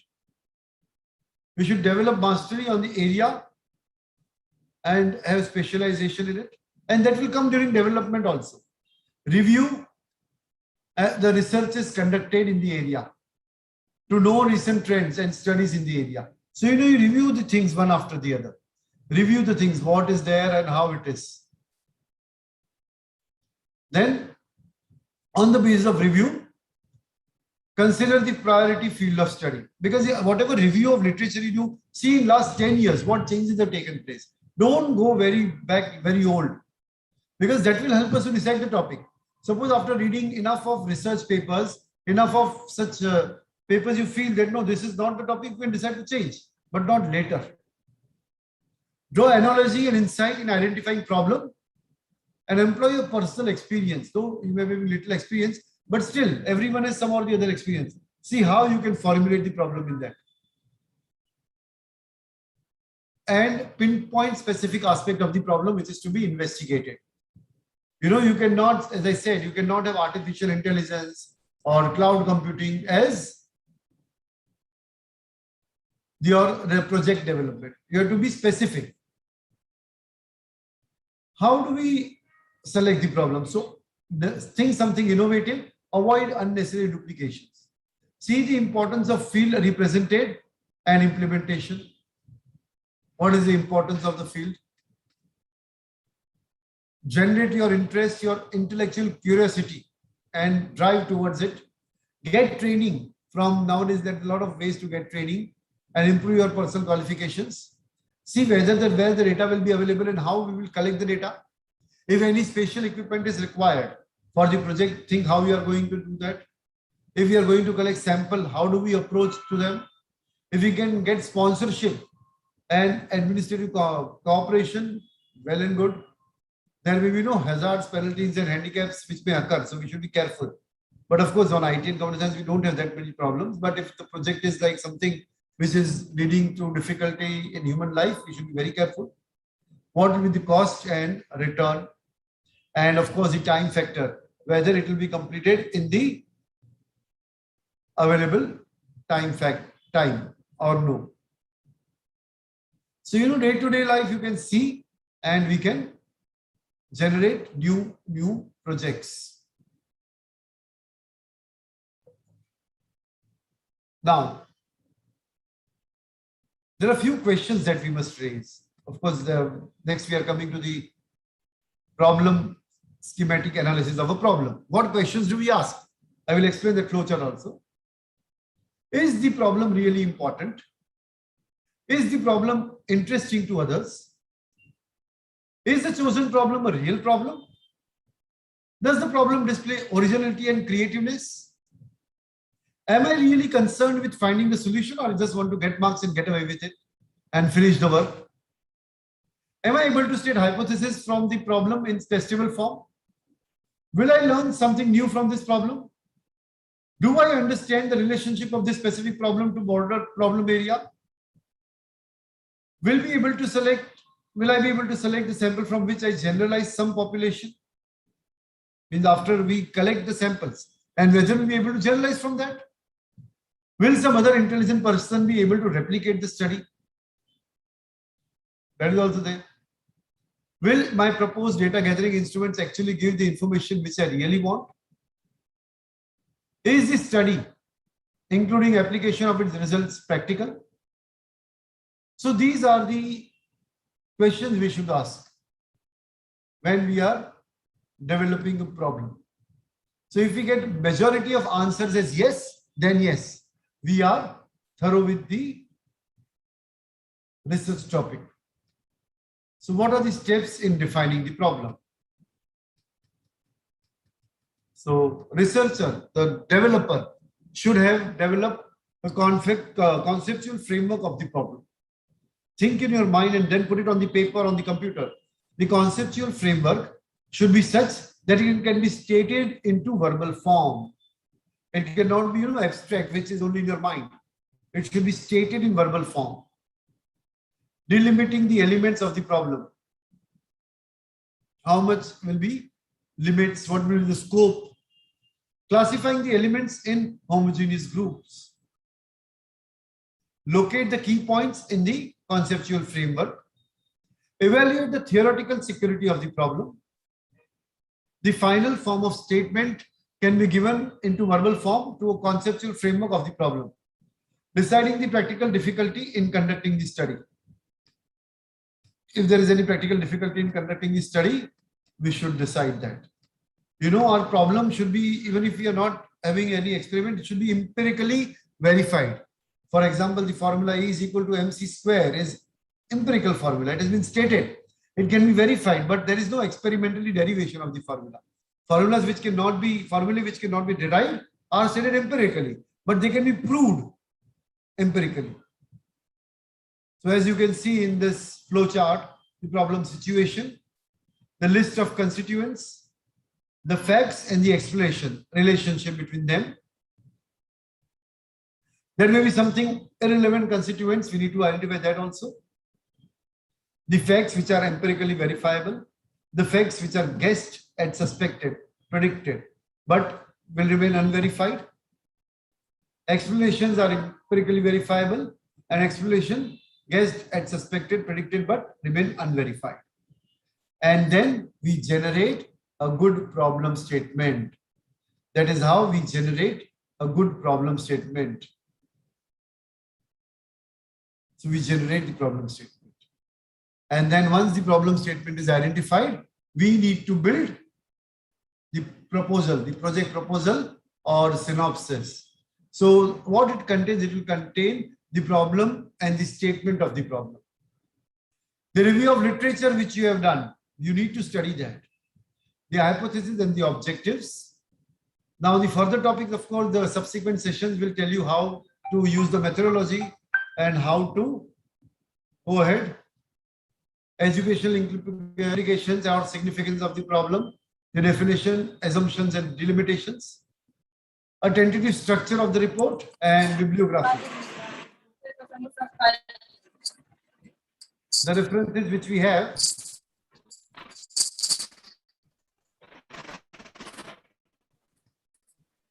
The references which we might have will all come in bibliography. And as I said, they should not be very old, not more than 10 years old. Things are changing very fast in every field. The construction industry, all the industries, the medical industry, everything is changing very fast. So we need to prepare a good project proposal and then implement it. And of course, the next session after that is by Dr. Rajan Patil on how to get it patented. Very, very important. So he will be guiding you further on that. So that is all from my side. Thank you for the patient listening. If you have any questions, you can ask me. So thank you for the patient listening. Thank you so much, sir, for this wonderful insight about how to start from an innovative way, especially for the BSc IT students, MSc IT students, BSc Computer Science, MSc Computer Science, BCA, MCA students. So it was really very useful from how to generate new ideas and why not to repeat the projects that are done by their seniors. And why are we as an examiner getting the repeated kind of project every year? And this was a small initiative that I thought that students should always think from a researcher perspective. Students should always think from the society perspective, that how you can make projects innovative. Because with the use of IoT, now a lot of innovations can be brought even at a very small level and even at a very large scale. And since IoT has been introduced as one of the compulsory subject for BSc IT, BSc Computer Science, so student can think from that perspective that even a small thing can be automated, right from a small need, our day-to-day need, up to a large scale development can be automated with the help of applying so many concepts like IoT, machine intelligence, machine learning, then data mining, and so many concepts can be brought together. So the projects are now becoming multidimensional, and it is giving an opportunity for all the students, even if they don't want to go for big projects, even a small projects can have a very innovative and novel idea. So thank you so much, sir, for your for sharing your experience with the students, and we also learn from your lecture a lot, and you has always been a source of inspiration for our work, and so as for the students. Now it's the time to listen to one of the most dynamic professor in our circle, especially the BSc IT students and computer science students. So even if Asif sir, I'm talking about Dr. Asif Rampurawala, soon he will be doctor, and he himself is doing his PhD. Sir, Dr. Asif Rampurawala is working as a vice principal at Vidyalankar School of Information Technology. उसका नाम school रखा है, but believe me, it is just like a university, one more university, where Asif Rampurawala sir is working as a vice principal along with 45 innovative teaching members. And one thing that I say about Asif sir is, even Asif sir thinks about something, he will think from a very different perspective. He has naturally got that spark that whenever Asif sir speaks about some subject, even I feel that I should attend his lecture as a student, and I must learn something innovative from him. I welcome once again, because Asif sir has been to us right from the beginning of my career when I joined Akbar Pirbhai College as a coordinator. So sir, once again I welcome you to your own institute, that's Anjuman Islam's Akbar Pirbhai College of Commerce and Economics, and thank you for accepting our invitation. Welcome, sir. Over to you, sir. Thank you, sir. Thank you. As you rightly said, my friendship with the institution, and of course with Ehtesham sir and Hanif sir and so many people, Sadiq sir, and everybody goes back way long, more than almost now more than 15, 16 years probably. And I think all of us in BSc IT, community of teachers across Mumbai share a very good rapport with each other, and I feel that whenever Ehtesham sir introduces me, I get tensed a lot because वो pressure डाल देते हैं मेरे को. अभी अगर कुछ यहाँ से ना, the only way to go is to go down, ऐसा हो जाता है. So I try to give you something which is insightful. At the same time, again, एक चीज मैं मानता हूँ कि जो सर ने कहा कि अगर आपको कुछ नया सीखना हो तो कुछ नई बात करनी जरूरी है. और academics में whenever we have this opportunity to do kind of seminars or webinars now, it should not only be the run of the mill things. बहुत बार ऐसा होता है कि project related topics में I always believe कि बाहर से आके कोई क्या बताएगा बच्चों को जो already teachers ने नहीं बताया हो. But I think sometimes it's just a fresh perspective which is important, because वो same teachers की same बातें सुन के बच्चों को कभी-कभी पता नहीं. मेरे यहाँ पे भी ऐसा होता है, मेरे बच्चे मेरी नहीं सुनेंगे, बट अगर मैं एहतेशाम सर को बुला के बोलूंगा तो शायद उनकी बात सुनूंगा. So we try our level best to make sure that students learn and give the output the way is expected of a graduate. And we truly, I think, I must say the efforts of the Board of Studies under the able leadership of Dr. Sri Varamangai ma'am and Dr. Dant sir and Dr. Patil sir, all three of them are going to be speakers today, and I'm fortunate enough to be a co-speaker with them on this stage.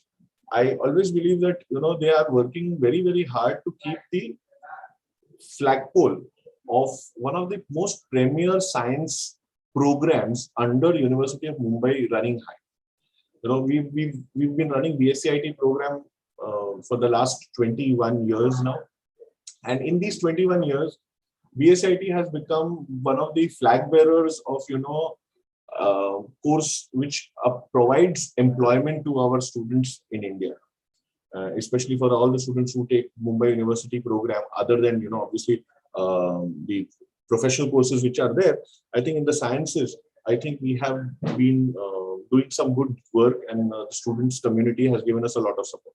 Now, over this last 1.5 years of this pandemic, one of the major problems which I will emphasize is on how do we deal with the final year project.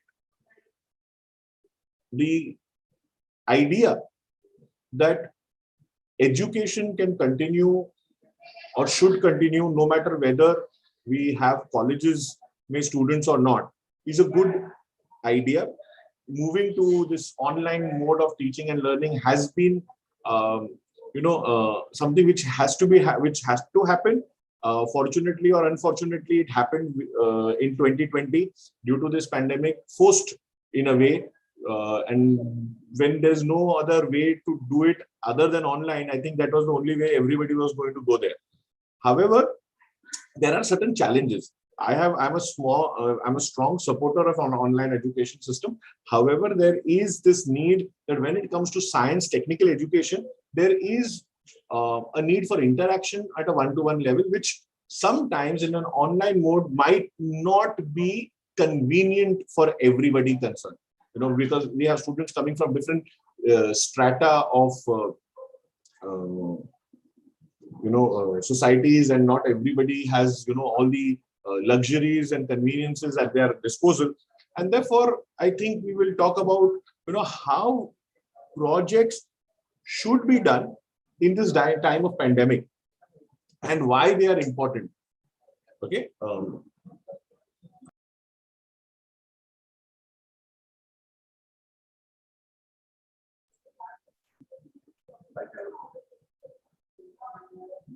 Now, one of the things which I always believe is, while we are doing this online mode, the emphasis of project ka output has been tremendous on students from before also, but abhi bhi ki output dikhana hai.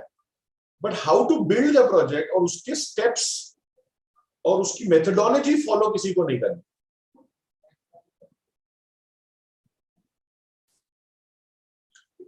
If you look at the 3 topics which are lined up, apart from the keynote address, we are not talking about coding or development or implementation at all.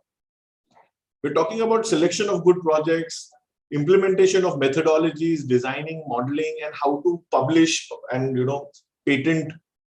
So the speaker after me, Dr. Patil sir, will discuss about how to patent and publish your project. But we are not talking about implementation at all. Why? Because that's one of the things which everybody understands or probably emphasizes more on. However, I'm here to talk to you about something called as design and modeling, which according to me, without which any kind of project, okay, you as a student, when we make it, we will not learn anything. Okay. Now, in the industry today, more time is spent on design and modeling of a software, of a product, of a solution, IT solution, more than the time which is required to code or to develop the actual implementation of that project. Why is this? Because the software building itself is a challenge. So we talk about the software challenge, and obviously the software life cycle a bit. This traditional life cycle and the modern life cycle. I will talk about 2 different ways of building projects, and then talk about how to do design and development. So then in terms of design, The two major aspects of design which I can do in the limited time period is a top-down design and an object-oriented design. We'll also talk a little bit about managing complexity and a very short introduction to why class diagrams are important rather than data flow diagrams. Now let me start off with why software and what is the problem with software. So software challenge, as I call it, is because a software to be built has to be used for a long time. It has to be updated and maintained regularly. It has to be used by the people who do not make it. So the product which is made, we have to consider software as a product. When you manufacture a product, you have to look at the user who is using it. So अगर एक company साबुन बनाती है, a soap बनाती है, they are looking at who is going to be the user of that soap. Is it going to be kind of a beauty soap जैसे कहा जाता है? So generally you are looking at men and women who are very conscious of their skin. Is it going to be a hand wash? Is it going to be a face wash? Is it going to be an all-purpose soap? Is it going to be a soap for use by doctors or within hospitals? So it has to be antibacterial and all these आजकल antivirals properties होनी चाहिए उनमें. So what are we going to design and how are we going to design, for whom we are going to design? That is a very important aspect of any product, and that is important even in software. So whenever we start off, one of the biggest challenges in software is that जब भी हम कोई project बनाना शुरू करते हैं, and I have been fortunate on working on many projects over the last 20 years. I have been in the this field, both as an academician and in terms of development of live projects. I have learned one very important fact, that any specification be given by a project manager or by a customer is always incomplete. कोई भी पूरा software की सारी requirements एक document में या एक meeting में नहीं बता सकता. And that is why experience is important. अब obviously experience आएगा कहाँ से? So students have to start building projects right from their first year, second year, and definitely in the third year, so that they understand these challenges. They understand what is going to happen when they start building a software. When you start building something, it is not going to have the exact specification given upfront. I'll give you an example. अगर आप एक carpenter को बुलाते हैं अपने घर में और उसको बोलते हैं कि एक टेबल बनाओ, तो कारपेंटर ना पूरा प्रॉपर मेजरमेंट लेता है, लेंथ, ब्रेथ, विड्थ, हाइट, कौन सा मटेरियल वो आपको सिलेक्ट करवाएगा कि ये लकड़ा चाहिए कि प्लाई चाहिए, सनमाइका कौन सा चाहिए, कांच लगाना है तो कहाँ पे लगाना है, उस पर क्या वर्क, क्या डिजाइन, सब कुछ पहले कंफर्म किया जाता है और उसके बाद रॉ मटेरियल परचेस होता है. उसके बाद कारपेंटर अपना काम शुरू करता है. स्पेसिफिकेशन ड्राइंग को पेपर पे बना के दिखाएगा आपको, और जो ड्राइंग बनाएगा एग्जैक्टली वैसा ही टेबल बनेगा. मिलीमीटर परफेक्शन से बनाया जाता है ना, वो 1 मिलीमीटर आगे बड़ा बनता है ना 1 मिलीमीटर छोटा बनता है. अगर एक अच्छा कारपेंटर होगा तो it will be perfect to the specification. Now there is never a change in specification. आधा टेबल बनने के बाद कोई आदमी ये नहीं बोल सकता कि अरे वो टेबल ना 4 लोगों के लिए हमने बनाया था, उस पर 6 लोग बैठने चाहिए, 6 लोगों के लिए खाना खाने का टेबल बनाना है. वो हो ही नहीं सकता. बनाने वालों को भी मालूम है और कस्टमर को भी मालूम है कि अगर उसने ऑर्डर 4 लोगों के बैठने की जगह के टेबल बनाया है तो उस पर 4 लोग ही बैठ पाएंगे, 6 लोग नहीं बैठ पाएंगे. बट सॉफ्टवेयर में ऐसा नहीं होता. सॉफ्टवेयर में कस्टमर को खुद को कभी-कभी पता नहीं होता कि उसको क्या चाहिए. वो बोलता कुछ है और उसके मन में पिक्चर कुछ और होता है.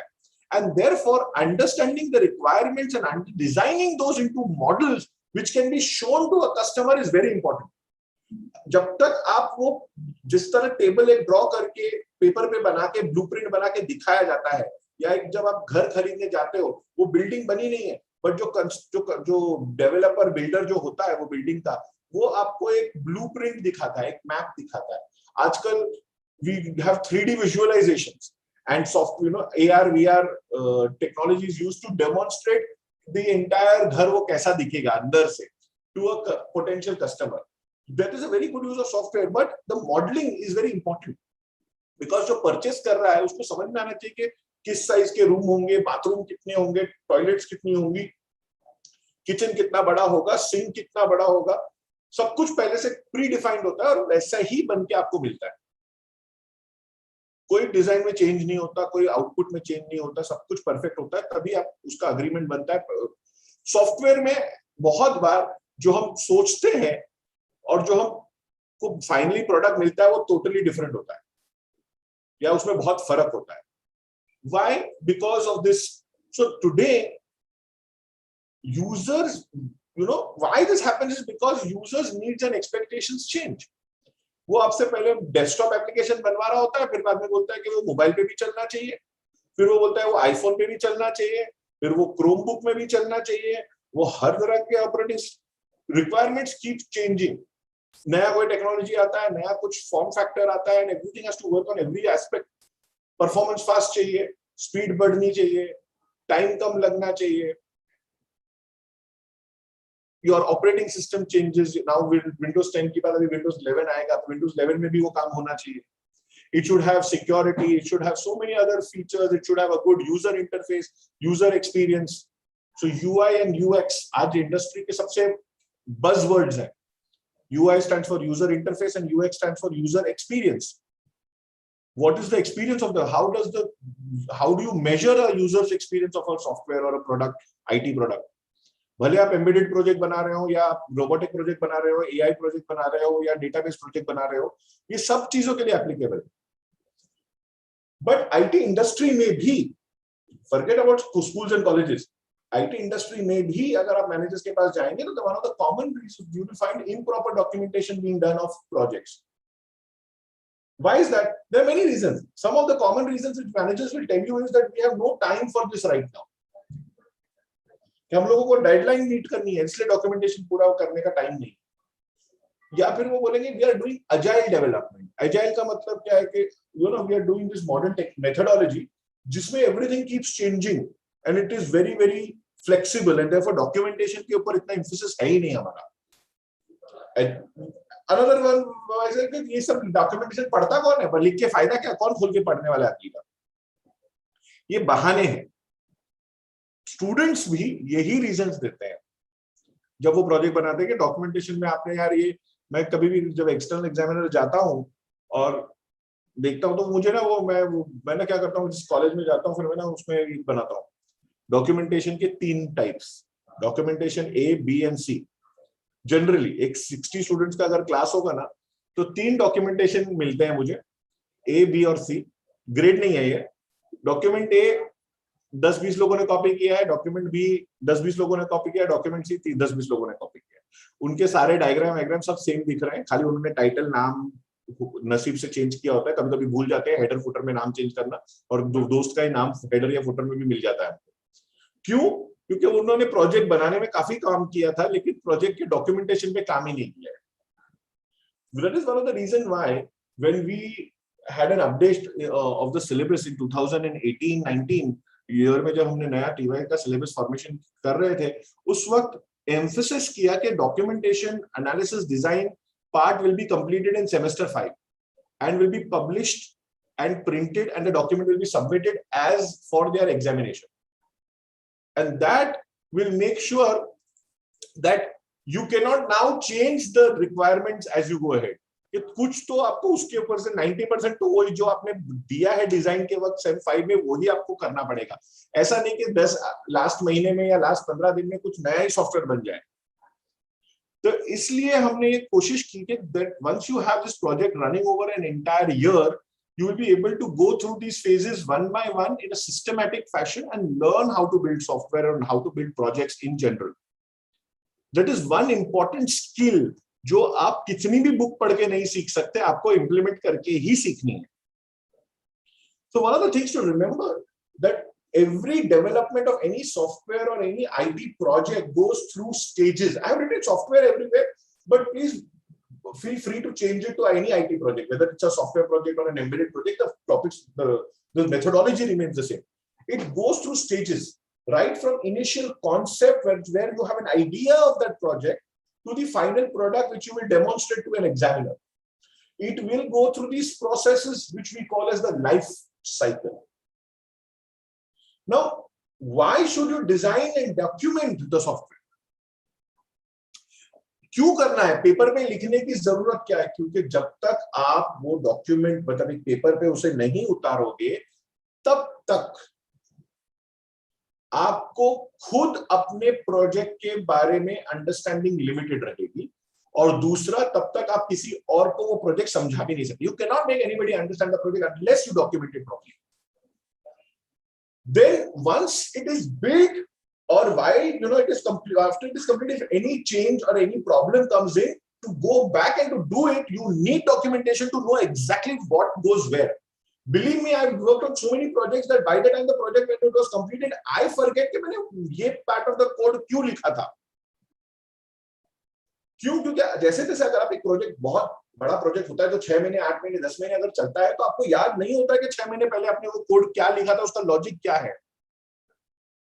You have to know why you have built it, where are the changes, what function is it dependent on which other function, dependencies, all of everything has to be known. Only then you will be able to maintain your project. And please remember, IT projects mein, the people who maintain a solution, an IT solution, an IT software or an IT product, are not the ones who generally build it. जो developers होते हैं वो बना के product deliver करके चले जाते हैं, बट वो जो प्रोडक्ट जिसको दिया जाता है उसको तो इम्प्लीमेंट करना है, उसको तो यूज करना है और उसको मेंटेन करना है, और मेंटेन करने वाले शायद कभी वो सेम स्टूडेंट होते भी नहीं है. तो जब हम लाइव प्रोजेक्ट्स बनाते हैं तो ये बहुत इंपॉर्टेंट हो जाता है that we make sure that the project can be maintained in the future. Okay, तो जैसे मैंने कहा, authors also forget and no one can know all the details when a team of people build a project. सबसे पहला और सबसे most एक question है sir, if any project can know the enhancing existing algorithm or introducing a new algorithm, but what will be the research design involved and how does it quantify the research method? Okay, yes. So I'll talk about these methodologies which I want to talk about today. There are only 3 methodologies which I'll talk about, and then we will come to your question. Yes, sir. It's a good question. I would like to spend 2 minutes on discussing that. But before that, let me talk about the models which I have proposed or at least plan to discuss in this session. So the first model is what we call as the waterfall model. The waterfall model is the one which is being used the most, and believe me, even though it is one of the most simplest models, it is still used in the industry. Okay, when the specifications are clear, when the project is something which has been done before by a team of professionals, the best methodology to follow is the waterfall. Waterfall is not for everybody and not for all situations, but whenever applicable, it is a very good methodology to follow.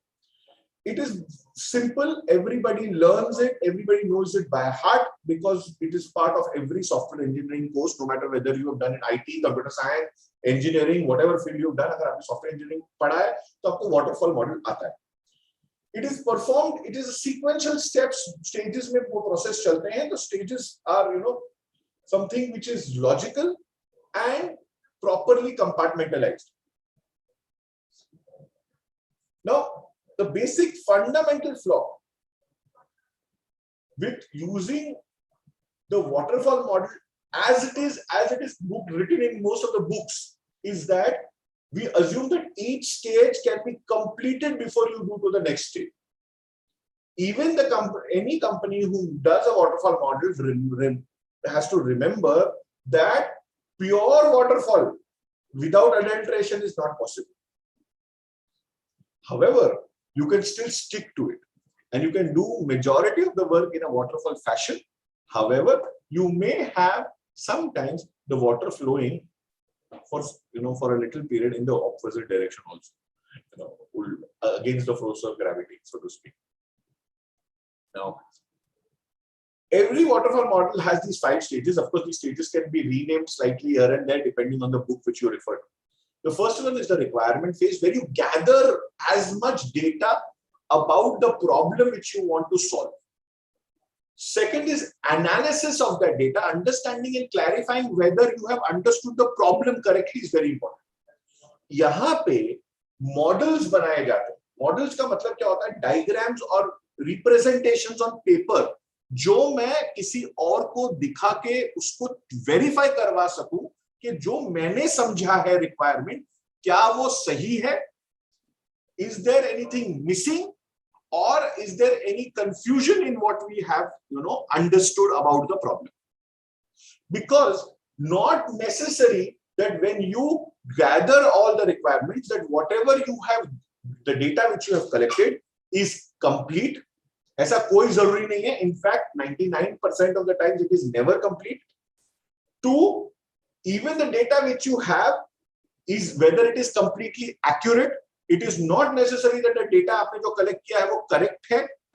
And 3, it is not necessary that the data which you have collected is universal. मतलब आपने जहां से collect किया, जो 4 लोगों से आपने वो requirements ली है, क्या वो सारे कंपनी की requirement है या सारे business की requirement? ऐसा जरूरी नहीं है.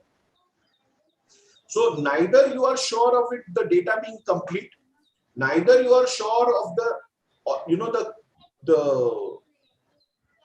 correctness of your data, कि कितना वो correct है. Third, is it applicable uniformly? Then that also is not the case. Now, इतना problem होने के बाद आप किस तरह इस चीज को solve करोगे? So the only way to solve is to make sure that we model it on paper, design it on paper, put it in a format which everybody, a small kid, can understand.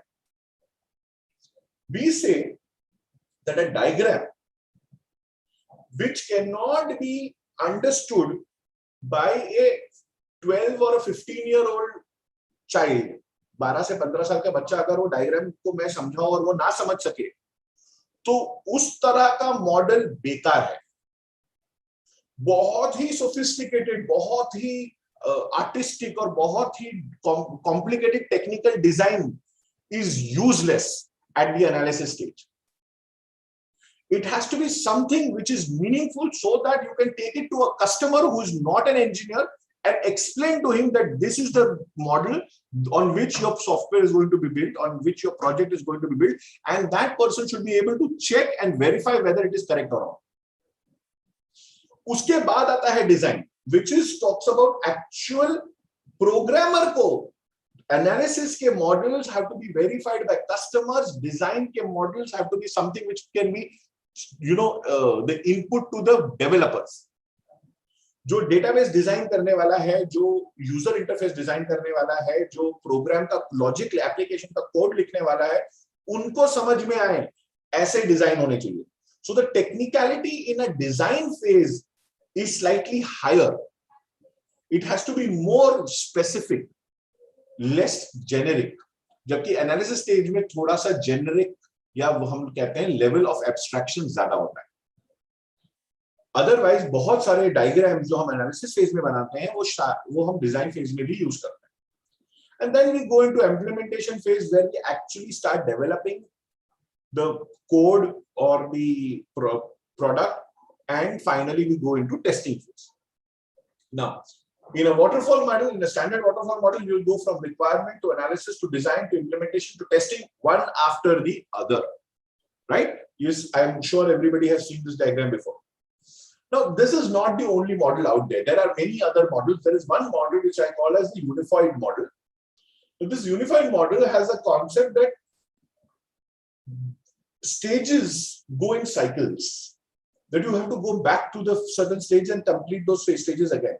Now, because of this unified model, we also refer to in some books as iterative models. There are different types of iterative models. Okay, there is the spiral model, the iterative model, the incremental delivery model, depends on which book you are reading. But they all have these standard 4 phases. Okay, inception, elaboration, construction, transition. Again, the stages ka names will vary from book to book. But what they mean is very simple, that you will do this again and again and again. Now, if you see this in a diagram picture, I can explain it much more better. What you will see is that the requirement phase starts during inception, peaks during elaboration, and then continues while in construction. The analysis phase starts very slowly during inception. It takes time, but peaks during mid-elaboration and then continues till the end. Design phase starts initially very, very slowly during elaboration, peaks just before construction, and then continues towards the end. Implementation obviously starts at the construction phase, mostly.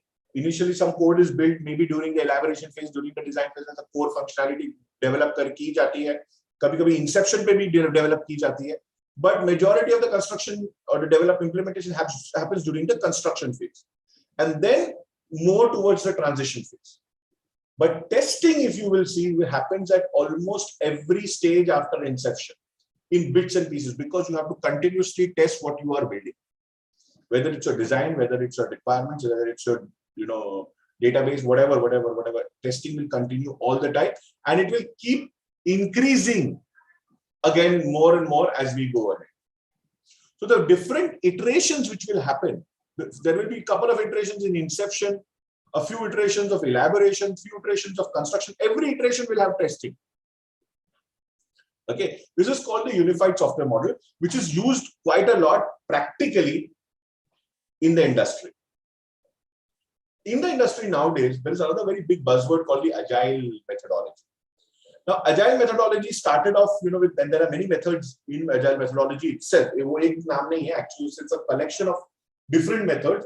One of them is extreme programming, which I will not discuss today, but the most popular one, which is being discussed everywhere in the industry today, almost for 10 years now, 10-12 साल हो गए Scrum को popular हुए, और अभी भी वो strong चल रहा है, and it is being implemented more and more, especially in the startup industry. Okay, because this Scrum methodology uses a technique which is conducive for development in a rapid fashion, where you don't have all the requirements up front before you go forward. It understands that things will keep changing dynamically, and therefore Scrum emphasizes on managing the project rather than building the product. It is more concerned about how to manage the process rather than focus on the output. Okay, so if a project has to be built using, let's say, what we call as a 30-day sprint. Okay, एक product generally अगर आप एक software company के पास आज जाओगे और आपको एक छोटा सा application बना के चाहिए, आप उसको ज़्यादा से ज़्यादा 1 महीना लगेगा. तो जो Scrum methodology है वो work करती है इसमें, because it works in something called a sprints, which are generally 30-day cycles. So you can create an app, release it in 30 days, and then release the next version of the app every month, and keep adding features to that product as you go along, rather than having all the features in the app before you launch the app. So a Scrum Master is a project manager technically in a Scrum methodology, who controls the entire sequence of steps which are being handled in Scrum. This includes something called as a sprint. So for a 30-day period of development in Scrum methodology, it is called a sprint, which is preceded by a pre-sprint of activities and post-sprint activities. Activities which you do before the sprint and after the sprint. What are these activities and everything is something which we cannot discuss in a short duration today. But a daily Scrum meeting is very important in Scrum, where the Scrum Master generally does this meeting as a standing meeting. There is no sitting table, chai, coffee, कुछ नहीं होता है.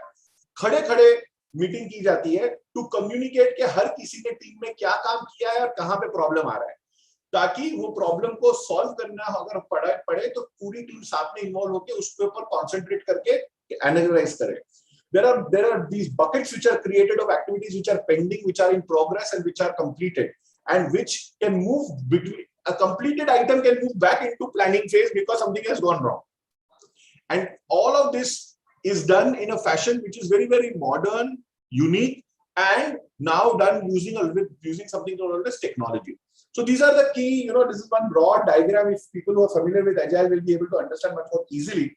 That a 30-day sprint, जो आपके right hand side पे, which is development process, uses, the increment, uses, the product backlogs. There are different kinds of stories built.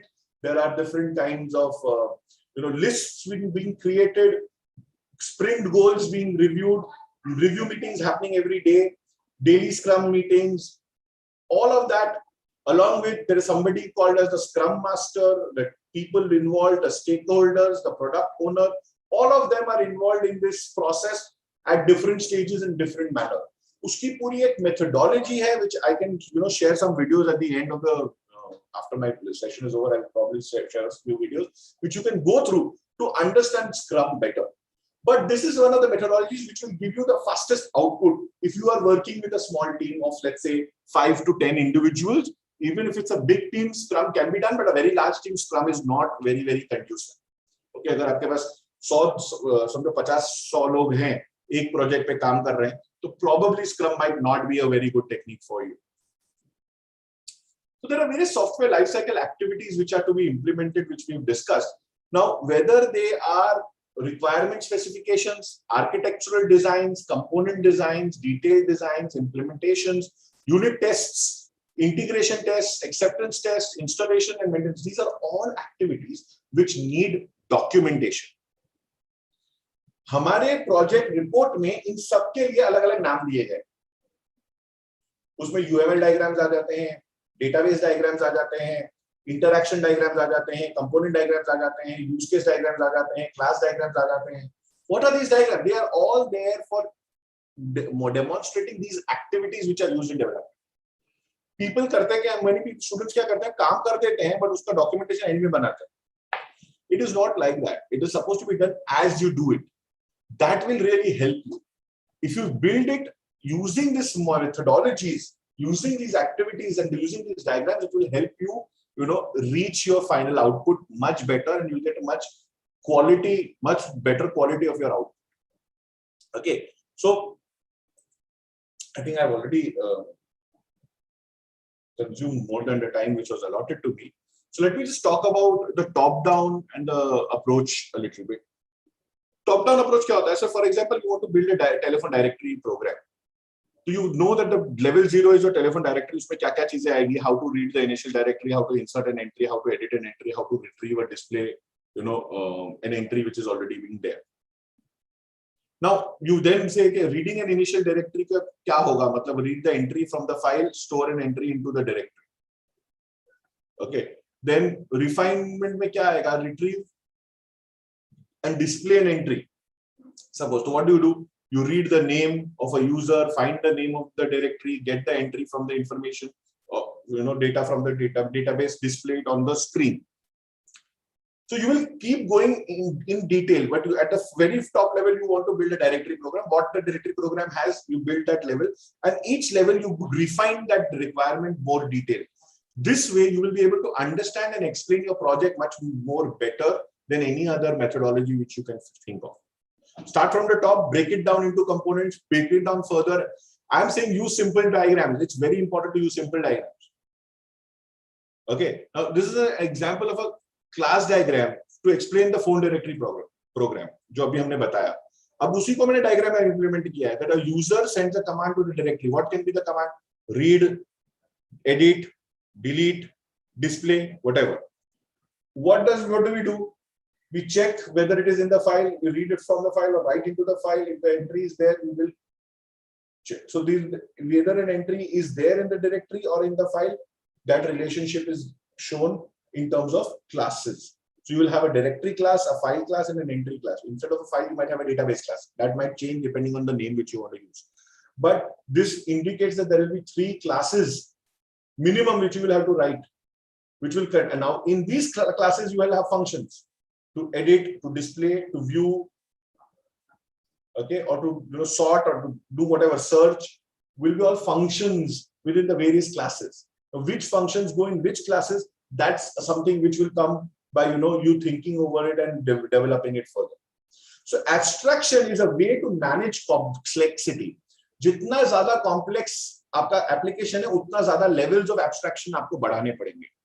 So in any model, what we do is we try to simplify the details of your code of your project using blocks or diagrammatic notations, ताकि वो समझने में आसान हो जाए, भले उसकी implementation details आपको वहां पे लिखने की जरूरत ना पड़े. It allows us to handle complex issues in a manner in which we can visualize. See, हमारा जो दिमाग है ना, वो जब कोडिंग करने बैठता है ना, तो वो एक sequential flow में चलता है. It does not have multi-dimensional view. Programming is done mostly sequentially. But a program has to interact with many other programs, and therefore there are many dimensions which are involved, which while coding, it is very difficult to keep in mind. Therefore, models have to be built ताकि जो हमारा code है वो correct way में create किया जाए. उसके बिना ये काम नहीं होगा. सो प्रोसीजरल एब्स्ट्रैक्शन और डेटा एब्स्ट्रैक्शन, ये दो टेक्निक्स हैं जो यूज की जाती हैं. Procedural abstraction is used for creating modules and functions within those modules and sub-functions and sub-procedures. You create a procedure which will call 5 sub-procedures. Each sub-procedure will call another few procedures. You break it down in terms of code, in terms of procedure. उसी तरह data का abstraction, variables के classes बनाए जाते हैं, classes के groups of packages बनाए जाते हैं ताकि data को abstract किया जा सके. So customer is an abstraction. Customer name, customer ID, customer address, customer date of birth. अब वो customer date of birth में DD, MM, YY is at a further level of abstraction. तो एक customer है, उस customer के अंदर date of birth है, वो date of birth के अंदर DD, MM, YY है. तो variable level DD, MM, YY. But date of birth is the first level of abstraction. Customer is the second level of abstraction. Sometimes you have different types of customers. Okay, and then that will be a further level of abstraction. You might even have stakeholders, which will be a further level of abstraction, where the customer is one of the stakeholders. Okay, now these are very important for us to understand the levels of abstraction, because you might have, gold customers and silver customers. You might have new customers and, old customers. All of this will require, understanding the abstraction model in terms of data.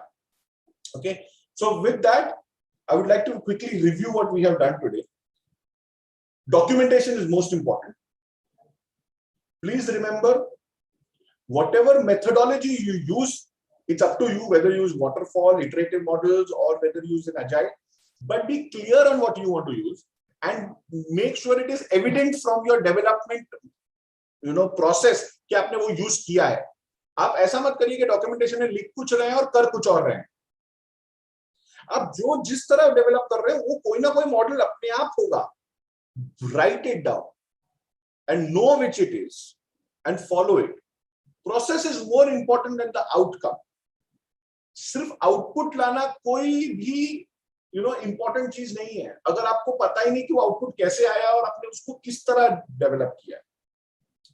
Project में as teachers, as evaluators, what we are looking at is your effort, not necessarily the output. And whenever you are working in a group, teamwork is important. एक individual ने सब कुछ किया, कोई दूसरा just ऐसे अपने पैर फैलाए बैठा हुआ था घर पे, कभी बात ही नहीं हुई, ऐसा नहीं होना चाहिए.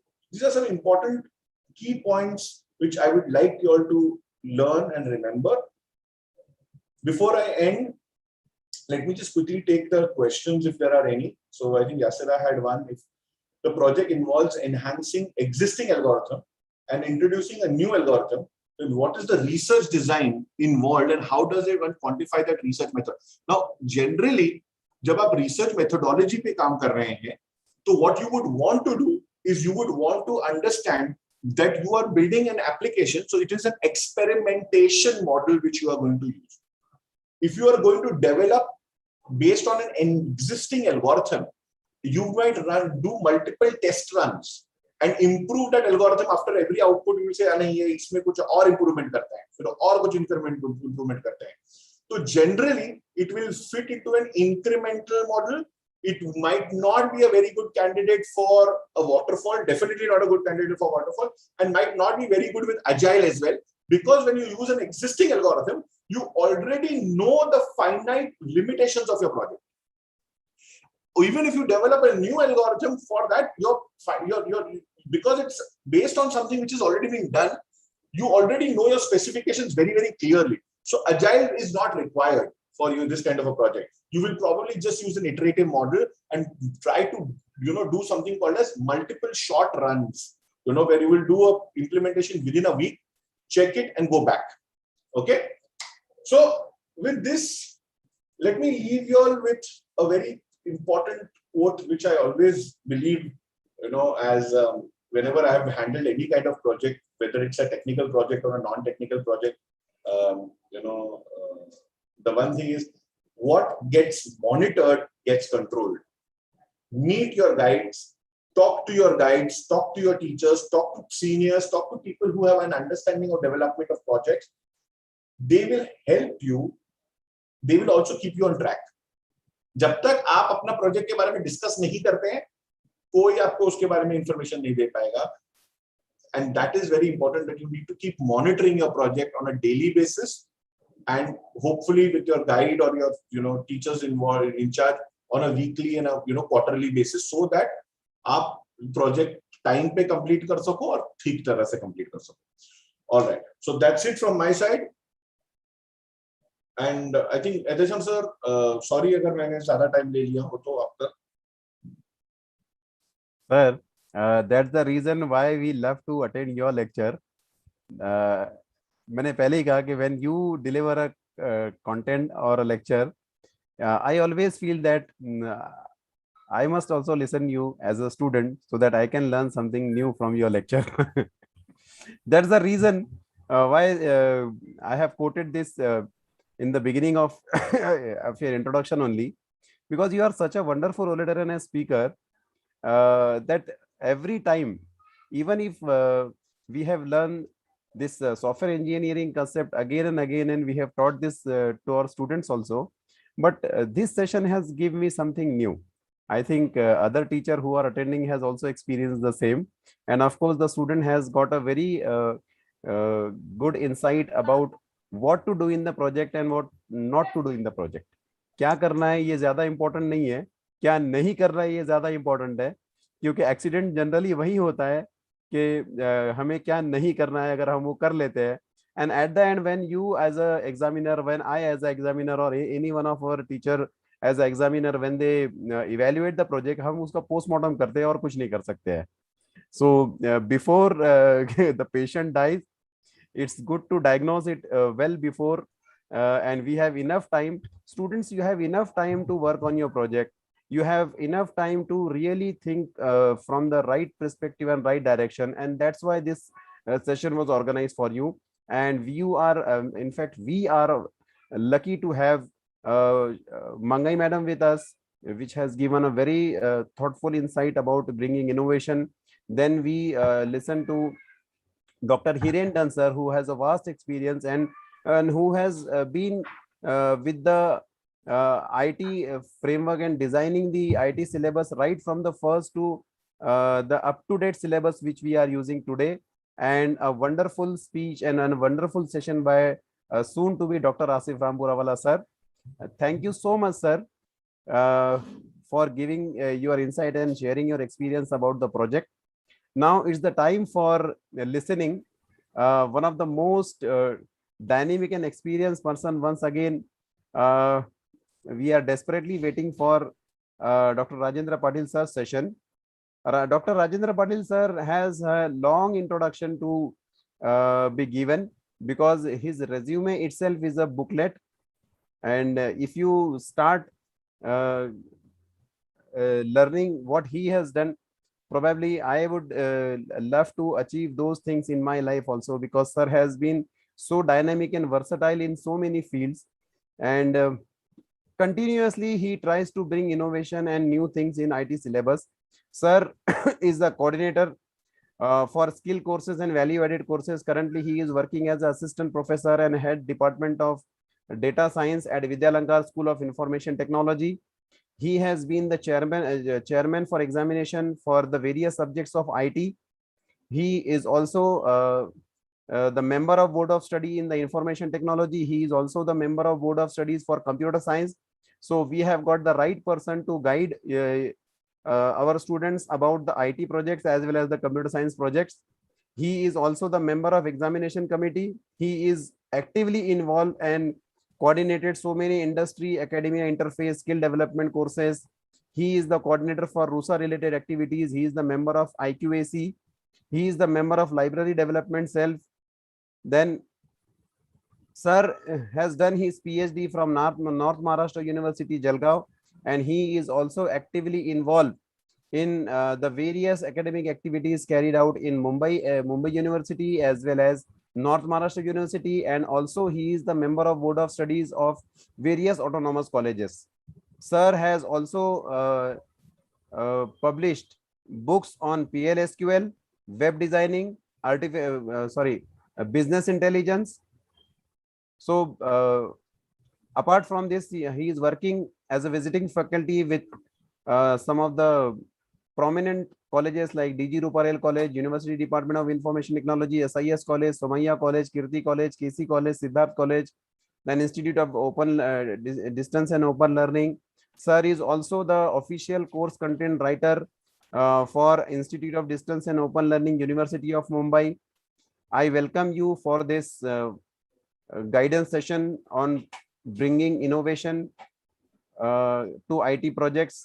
Dr. Rajendra Patil sir, your introduction is, even if it is, I have tried to condense it, it is never enough, because your achievement list is so long that your resume has itself become a booklet, and soon we'll be listening and hearing more from you about bringing innovation in IT projects, especially the IPR, and how to publish research publication, which is one of the essential components of MSc Computer Science and MSc IT projects, because every semester student has to publish research papers. And towards this direction, I invite you for your next technical session. Over to you, sir. Thank you, sir. Purposely, I allowed you to just continue with that. By the time I will have the setup at my end.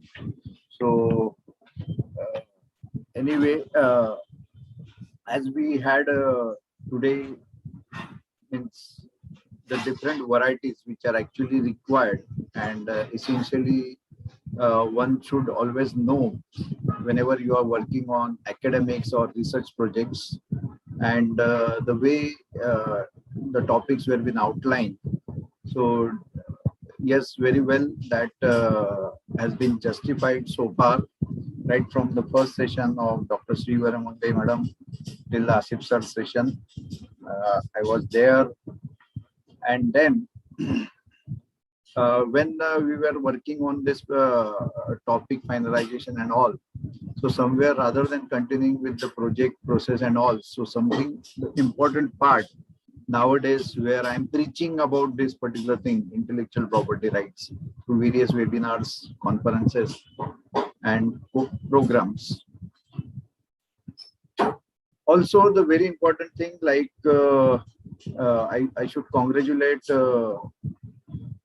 Akbar Pirwai College, the principal, management, as well as especially the main person behind this entire organization, Mr.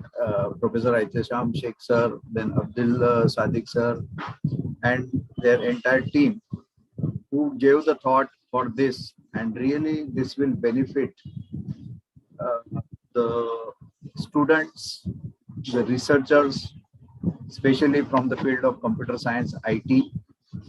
So, and definitely you had been here right from the morning, and might be really benefited you with all the aspects related to the projects. So far, you are now into the process that right from the selection of the topic, formulation of the problem, and then working technically for modeling or designing and modeling phases of the project. And technically, by default, you are sound with that technical aspects also. So here something like intellectual property rights and the publications. So the agenda is, as the students are taking the efforts, the guides are taking the efforts, and we are like in a very different country where we don't focus, or really we don't have that awareness about this field, intellectual property rights.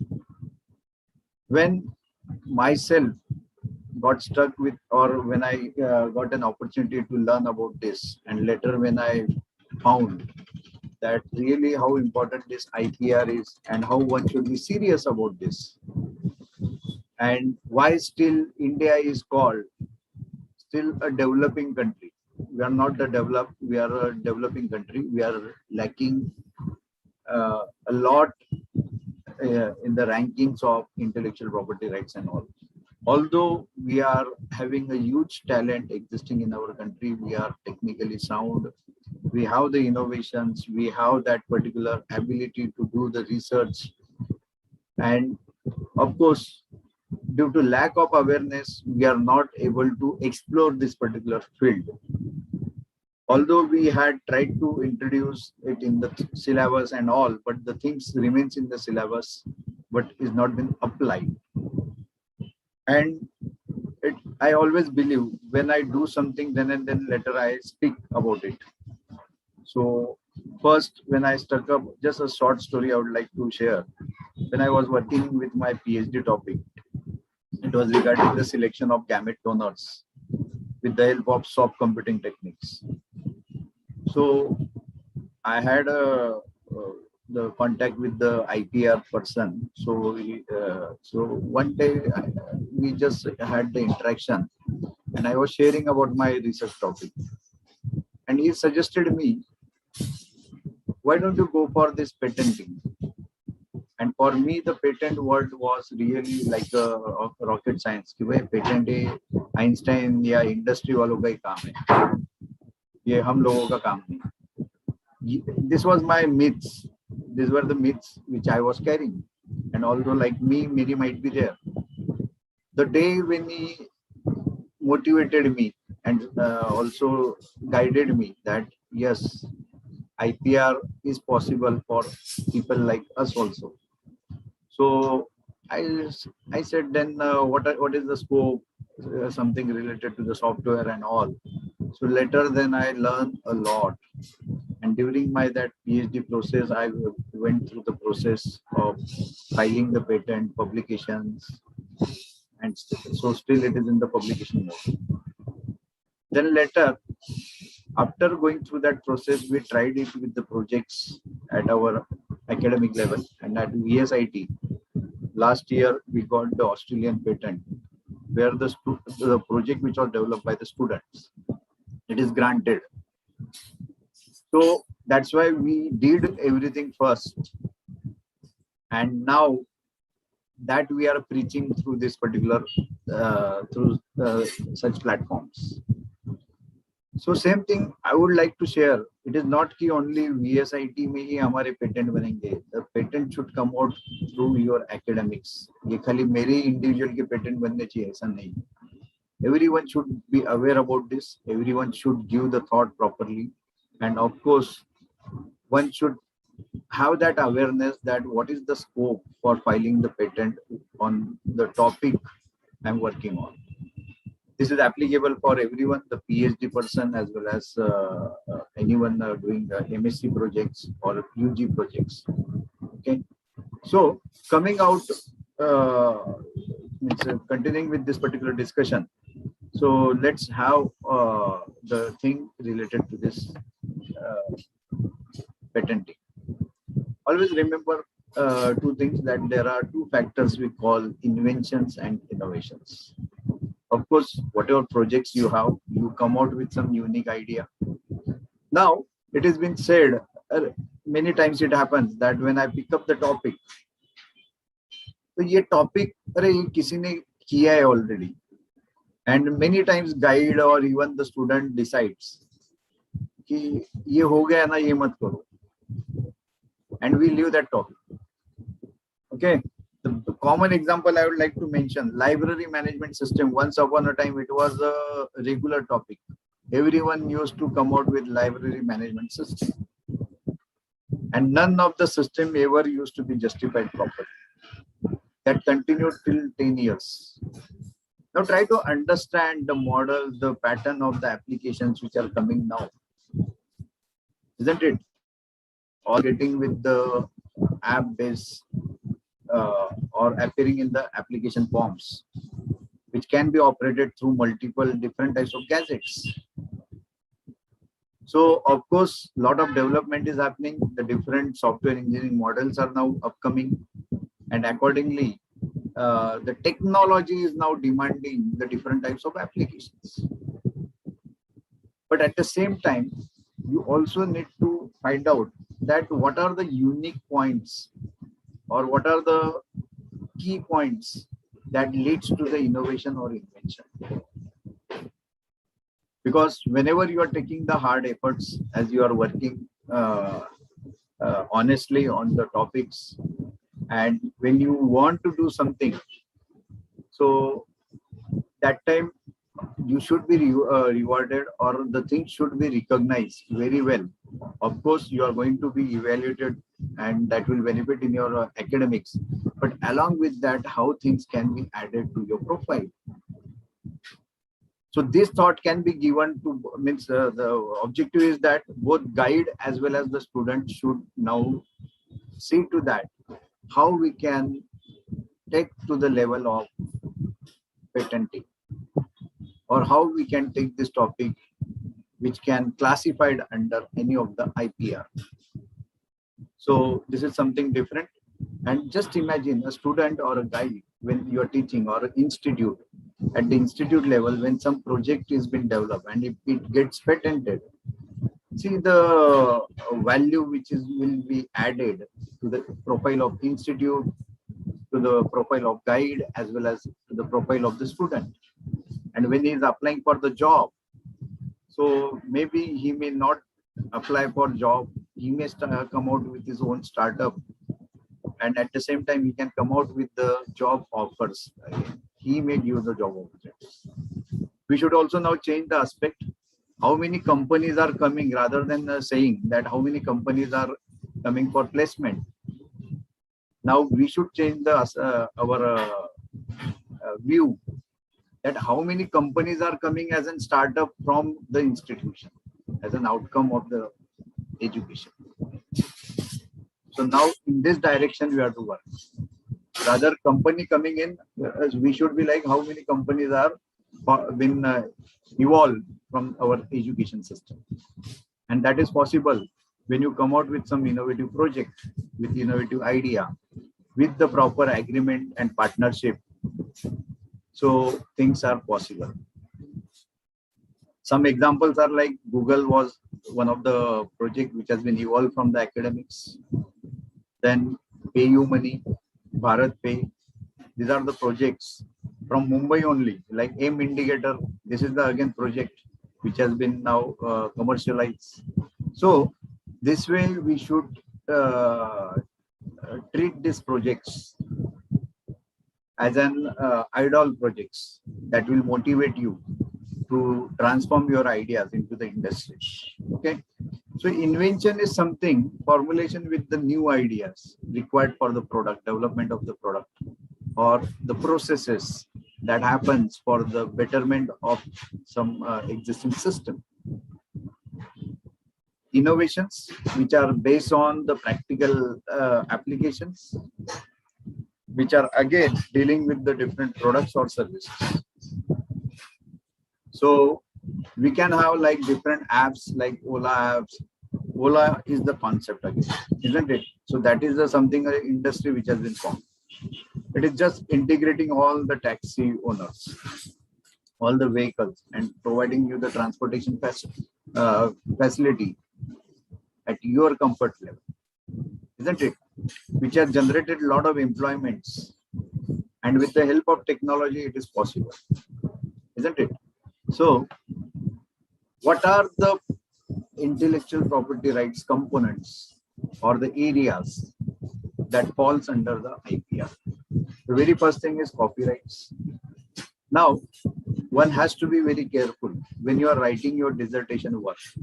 See to that your work is not coming under or falling under the plagiarism. One should be very well clear about that. There are strict guidelines prescribed by the UGC that the plagiarism should be avoided. When we come out with the dissertation work, so even the guides, they need to take care. And nowadays we are asking for plagiarism report, which is mandatory when you are submitting your research, this project documentation.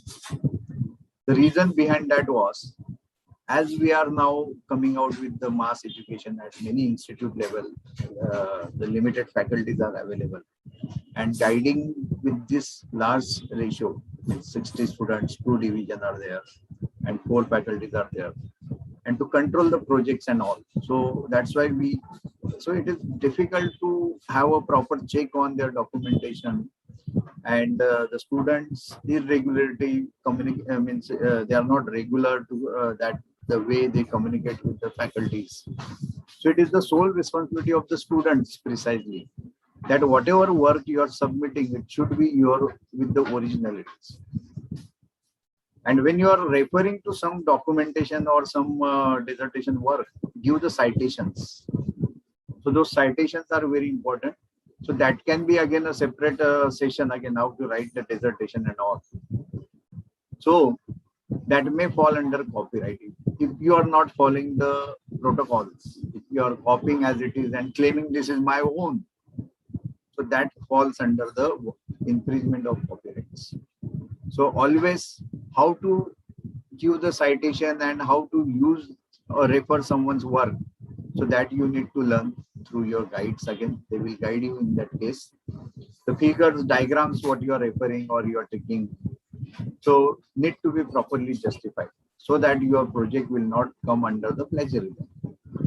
You use it, no doubt. You refer any of the standard material, but don't copy as it is. Don't use as it is. Whatever you read, try to interpret and write it in your own words, applicable to your project. Okay, so that is a very important thing. So copyright is one. You may say, "Kaun dekhta hai, kaun puchta hai." It is not that case. Anytime your degree, because see, you are getting the degree. Now, simple example I would like to give: when you are copying for 1 marks question, and suppose the invigilator catch you. So what is the punishment that you are desired for that subject as per the rules and regulations? 1 mark I am talking about. This is the project where you are being given 150 plus marks. And if that for 150 marks, if that copy is coming, just imagine what is the punishment. So there are punishment again which are listed by the UGC under the UGC guidelines.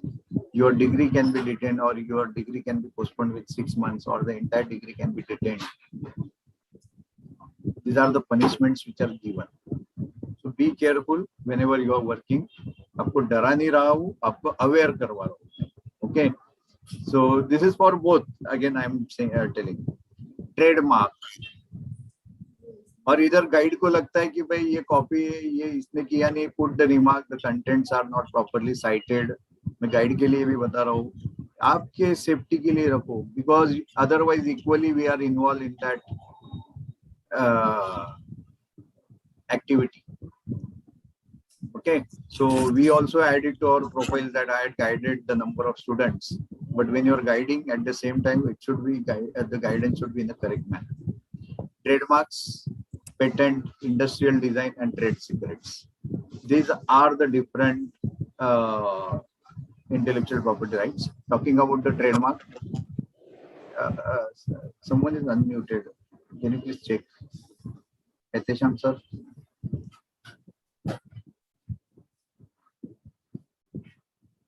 So talking about the trademark is something like you might be having the branded shoes or branded shirts, isn't it? You take the MACD, so all these are the trademarks. Logos are there especially.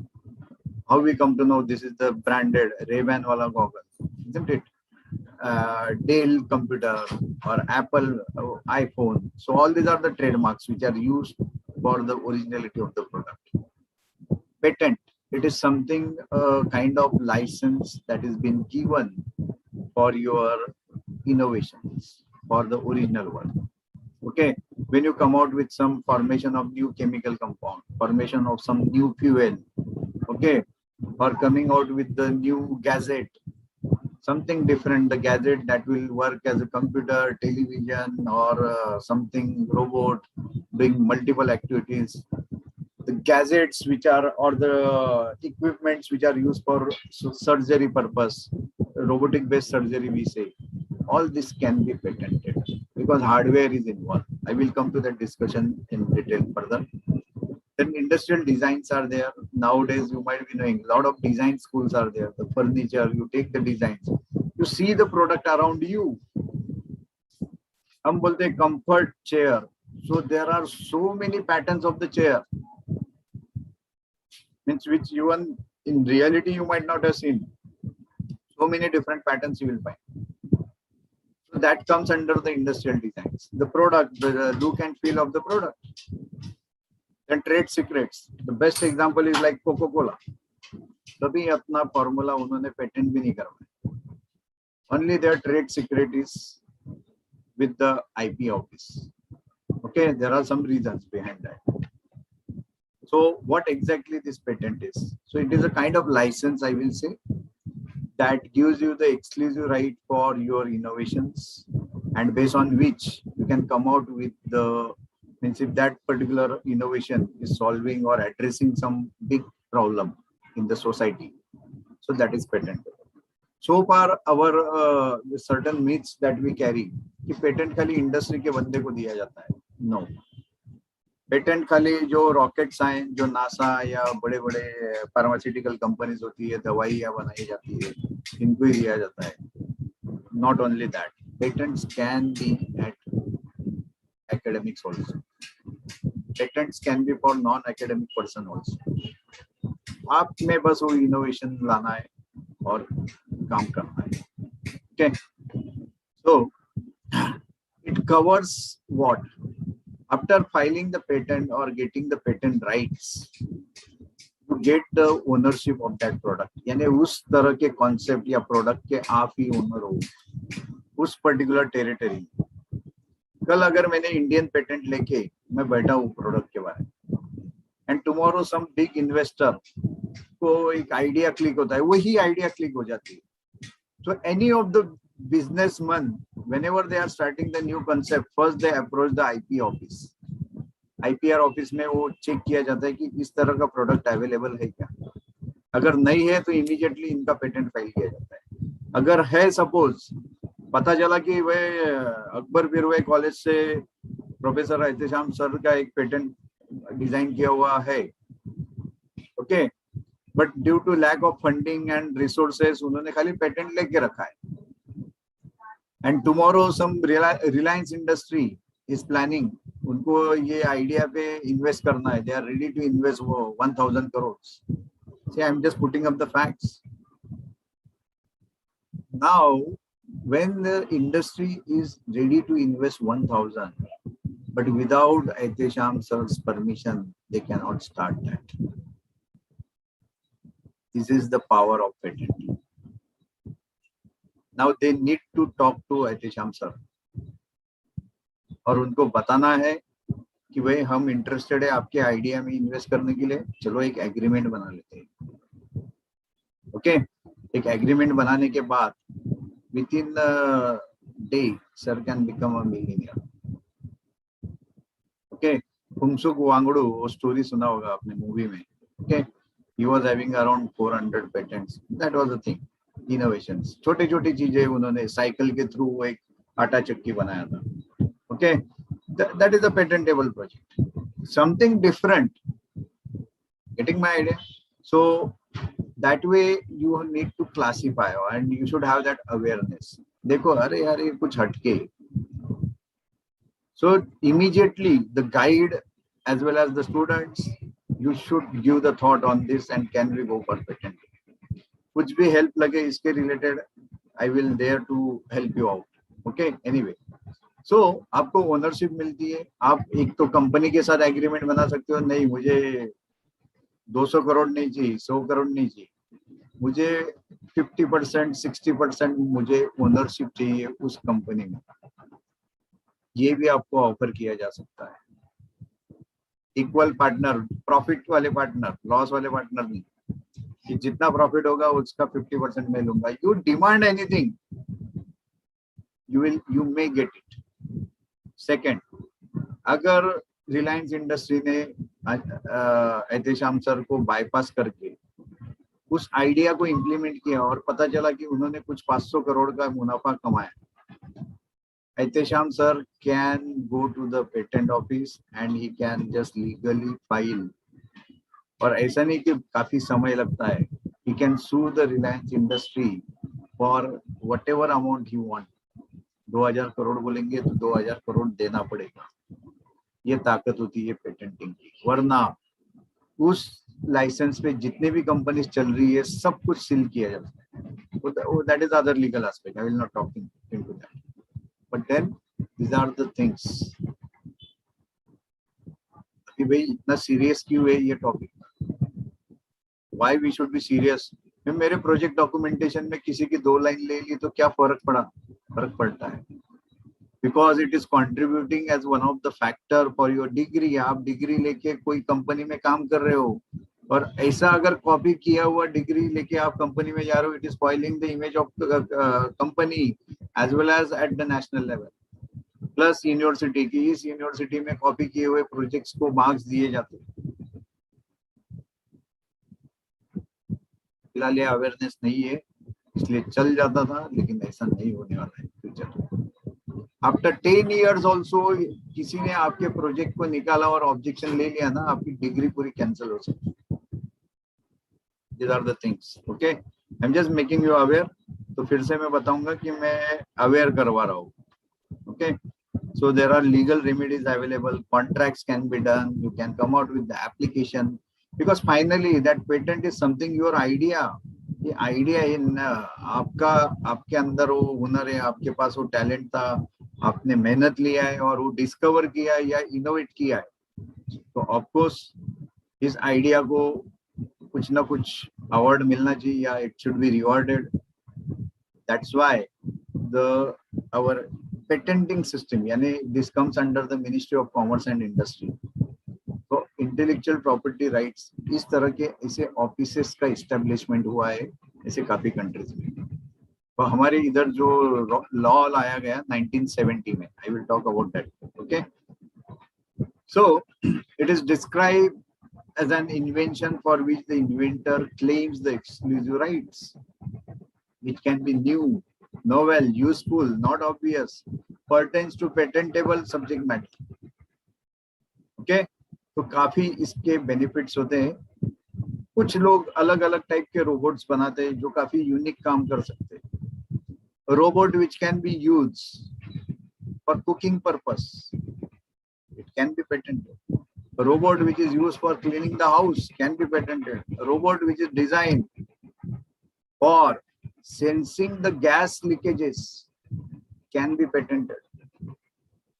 अभी robot purposely क्यों बोल रहा हूँ? Because it is with respect to the hardware. Alexa जैसा device जो खाली एक specific type के कम्युनिकेशन के लिए यूज किया जा सकता है.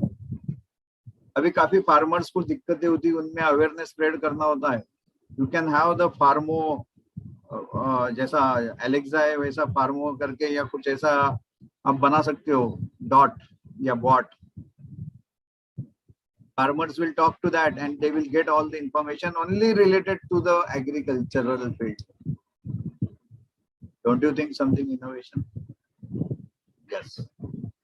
Okay, but if you are searching the same thing using website and all, website cannot be patentable. वो क्यों और कैसा ये हम देखेंगे. Inventions which are not patentable, ये ध्यान में रखो पहला.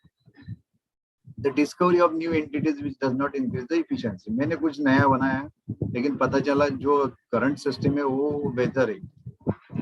If it is not affecting or overcoming the limitations with the current one, then it cannot be patented. The rearrangement or duplication. चलो किसी ने रोलेक्स का घड़ी था वैसे ही डुप्लीकेट रोलेक्स का घड़ी बना दिया. चलो मैंने बनाया खुद, अरे आपने बनाया लेकिन वो पूरा कॉपी डिजाइन सब फॉलो किया है. So this cannot be patented. मैंने नया बाइक बनाया, अभी बाइक ऑलरेडी मॉडल है, इस तरह का व्हीकल ही ऑलरेडी डिस्कवर्ड. ओके, आपने बाइक बनाया यानी क्या थोड़ा मॉडिफाई किया, so that is not allowed. जो नेचुरल फॉर्म में अपीयर होता है again that can not be patented. जैसा एग्रीकल्चर एंड हॉर्टिकल्चर कि भाई मैंने कुछ हनी बनाया है. अभी डाबर बोलता है डाबर हनी, एक्चुअली डाबर हनी नहीं है, नेचुरल हनी है जो डाबर कुछ तो भी उसमें प्रोसेस करता है, isn't it? And it is coming as a patent. Presentation of information, मैंने कोई नई इनोवेटिव वेबसाइट बनाई, cannot be patented. Inventions relating to atomic energy now worldwide with respect to the peace and all. Research on atomic energy is not allowed or not promoted by means at the international level. जो भी काम करते हैं सब छुपा काम किया जाता है. ओके, सो दैट्स व्हाई आप कुछ क्लेम करोगे मैंने एटॉमिक एनर्जी रिलेटेड कुछ किया है, विल नॉट बी पेटेंटेड. अभी जैसा रिसेंटली कोविड का जो वैक्सीन है, all countries took the stand, कोई भी कंपनी का मोनोपोली नहीं होने वाला है इसमें. इसको पेटेंटेबल नहीं बनाएंगे क्योंकि पूरी दुनिया को जरूरत थी, और कोई पेटेंटेबल कर लेगा और मन चाह उसका प्राइस लगाएगा, नहीं चलेगा. सो that's why as this is the recent example again. So an invention whose use or commercial exploitation could affect the public order or morality, जो अभी मैंने कोविड का एग्जांपल दिया. ओके, नाउ आईपी का ये इम्पोर्टेंस क्या होता है? आई विल से फिलहाल जो टॉप 5 कंट्रीज है, okay, so these are like we can say USA, China, Europe, Japan and all, okay, South Korea. You can just see all these 5 countries are there, and these are the leading countries in the world who are having the maximum filing of IPs. Okay, so you can see the statistics again as I will show you, and compared to that, nowhere we are now in that line. हम काफी पीछे इस particular concept के बारे में. Okay. In 2018, the IP5 that received approximately 85% of, means total 3.32 million के 85% patents ये countries में से आए, 5 countries में से. Now this patenting or filing the number of IPs also contributes to your GDP. So now college at their level can give the thought कि हम अगर एक पेटेंट फाइल करते हैं तो इसका जीडीपी में हमने कंट्रीब्यूशन किया है. This is our contribution to the nation, contribution in the growth of GDP, calculation of GDP, isn't it? So from the number of patents filed per unit of GDP, sometimes referred to as patent activity intensity indicator. So it is seen that US and Europe show a strong linear relationship between the annual GDP. हम बोलते GDP कम है और हम इसको उसको सबको blame करते हैं. ओके, लेकिन अगर हम हर एक इंडिविजुअल ने, बिकॉज एवरीवन इज इनोवेटर, कुछ खराब हो जाए हम जुगाड़ लगाते हैं, बराबर. We are living in a very जुगाड़ू सोसाइटी, इजंट इट? चलो काम, कुछ अच्छी भी चीज खराब हो जाए, कुछ ना कुछ करके उसको चला देते हैं, करेक्ट और not? So that way at the same time अगर सभी ने थॉट दे दिया कि एक पेटेंट तो हमारे कुछ काम में से निकलना चाहिए, we have so many industries, और हर एक ने अगर सीरियसली इसको पेटेंटिंग करना शुरू किया, definitely this will benefit to our GDP also. Okay, now think about the software patent. अभी ये क्या होता है कि ऐसा किसी को, means people might be knowing that software can be patented or not. I will say software is not patentable. फिर मैं क्यों करूँ और क्या? So I will come out with now the proper things which are required if you want to go for patenting, how you can. Okay. So talking about the software patent. So when you have something a novel software, कि मैंने suppose physically challenged या blind or hearing impaired type of people are there. Just take the statistics, bring out the number, कितने इस तरह के लोग available हैं, okay? और इन लोगों के लिए मैंने अगर कुछ special software बनाया with the help of some gadget I'm talking about, okay? When I was in Somaya, so one patent was like for blind people. The blind people can play the chess, and that was been very well patented. Means usko patenting grant hua. Now blind people can play the chess. यानी it was the app. App means braille लिपि based एक gadget है उस पे using that braille लिपि he used to play, और automatically जो movement है नीचे, whatever the chessboard is there, okay, so there used to be the movement against that particular pawn or bishop जो भी है, okay.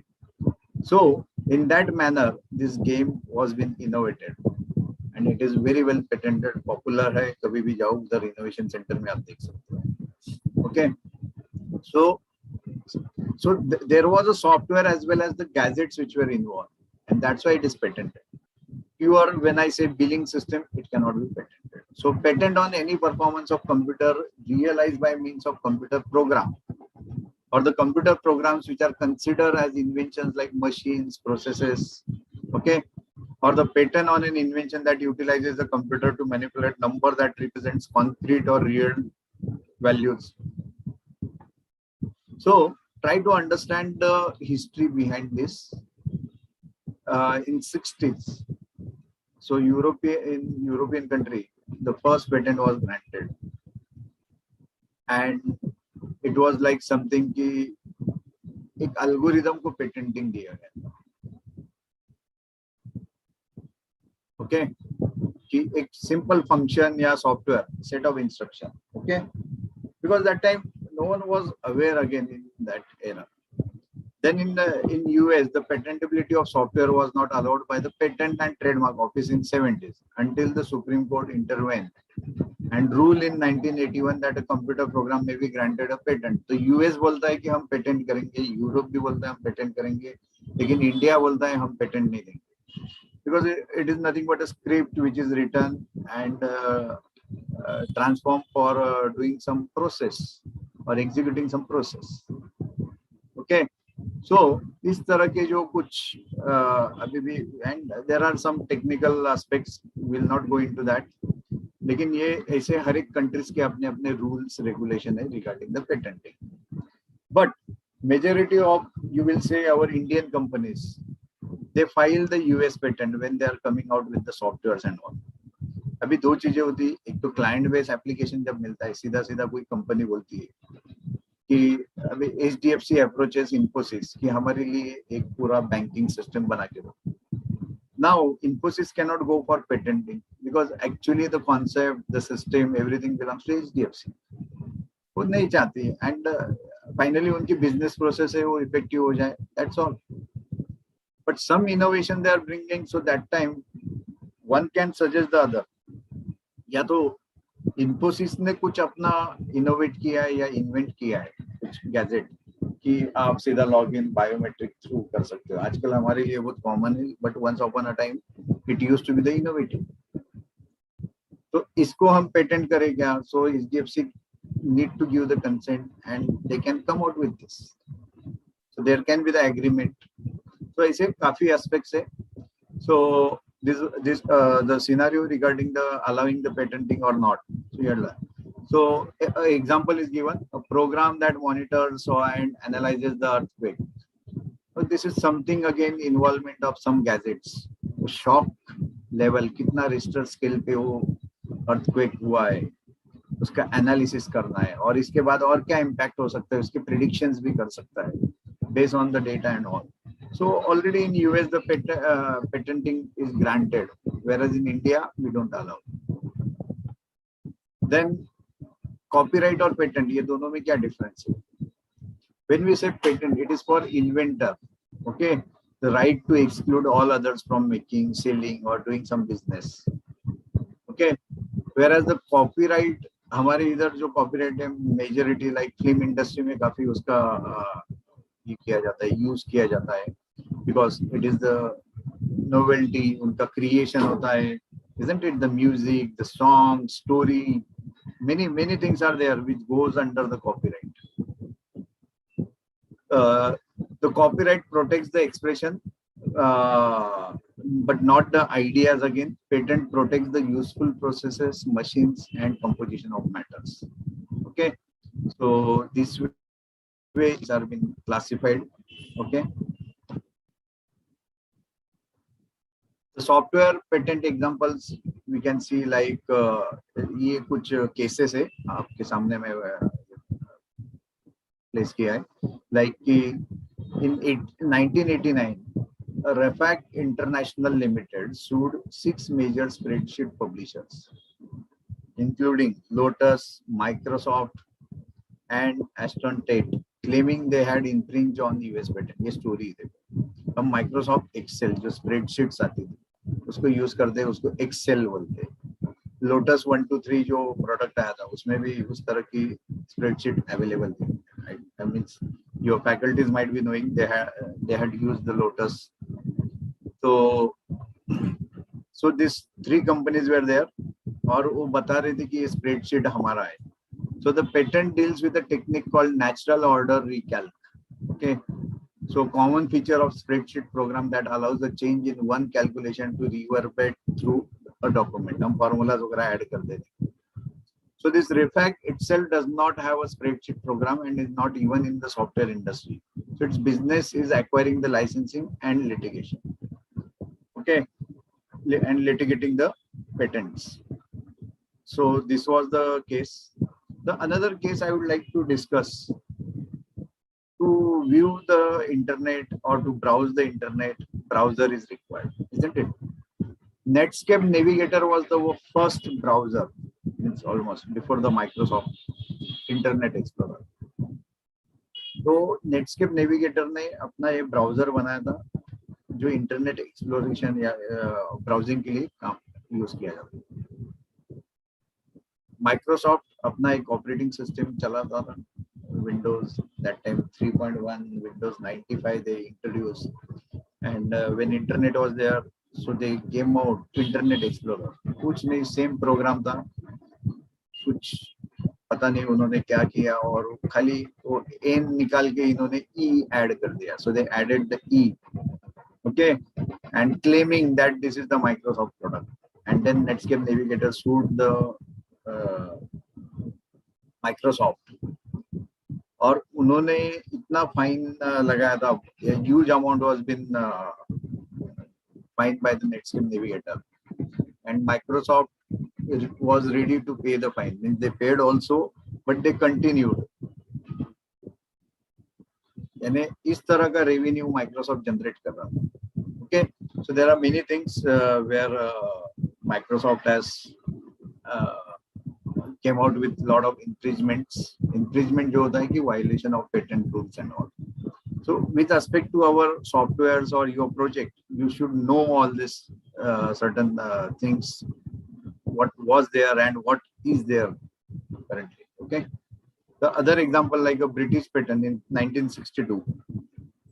A British patent application entitled like a computer arranged for the automatic solution of linear programming problems. LPP problem होता है हमारा. The invention is concerned with efficient memory management for the pure simplex algorithm and may be implemented by purely software means. So the patent with that number, okay, the patent number मिलता है, was granted in 1966. देखो 4 साल का process गया उधर. Corresponding the patents in the same family were granted in 5 other European countries also. Okay, so this is the another example which was filed. इन्होंने क्या किया, एक प्रोग्राम बनाया, एल्गोरिथम डिवाइस किया और उसके बेसिस पे प्रोग्राम बनाया, which was used for automatic which was based on the linear programming problems. Okay, then MP3 format जो हम बोलते हैं अभी म्यूजिक वाला. Okay, several patents were filed in 1987 covering the various techniques and algorithms used in MP3 format. हम तो क्या है, खाली फाइल MP3 बोल के छोड़ देते. But then that file is created with the help of some methods, some algorithms. So in 1992, MP3 became an official part of the MPEG standard. Okay, जो format बना है. So MP3 became a popular choice by the Napster and file sharing movement in 90s. Okay, अभी तो हम MP4 वगैरह ये बात करते. Then in 1998, the Fraunhofer Institute and Thomson Consumer Electronics, okay, they asserted the patents over MP3 and demanded the royalties. देखो जो मैंने stories बताई, okay, Reliance and Ehtesham sir के बारे में, that way. So then The another example, a federal jury in San Diego, which has ordered Microsoft to pay $1.5 billion, okay, to Alcatel and Lucent. ये आपको company सुना होगा शायद. In the dispute over MP3 audio technology, which was used in Windows. Okay, तो ये कुछ ऐसी stories है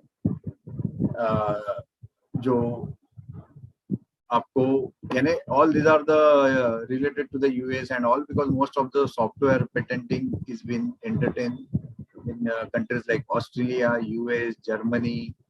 Okay, whereas in India हमें इस तरह की स्टोरी जो है, अभी ये एग्जांपल है विद इंडिया.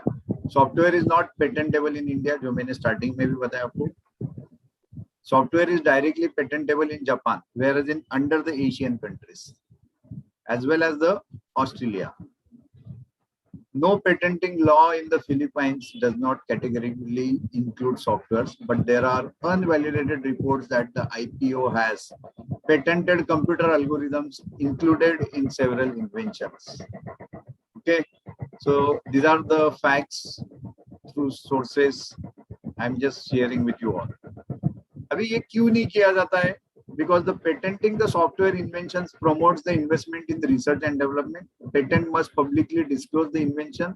Okay, यानी हम क्या करते हैं? Publicly disclose यानी क्या? हम patent office क्या बोलता है? हमारे पास you open up your invention. That means you had opened your invention and given the right open everything and shared with the government. Now it is the responsibility. Government means जो सब हमारी system handle करती है. Okay, they are our guardians. So they say that कल अगर तुम्हारी idea कोई चोरी करेगा तो we are there because हमारे पास powers है. We'll take care. I hope you got it.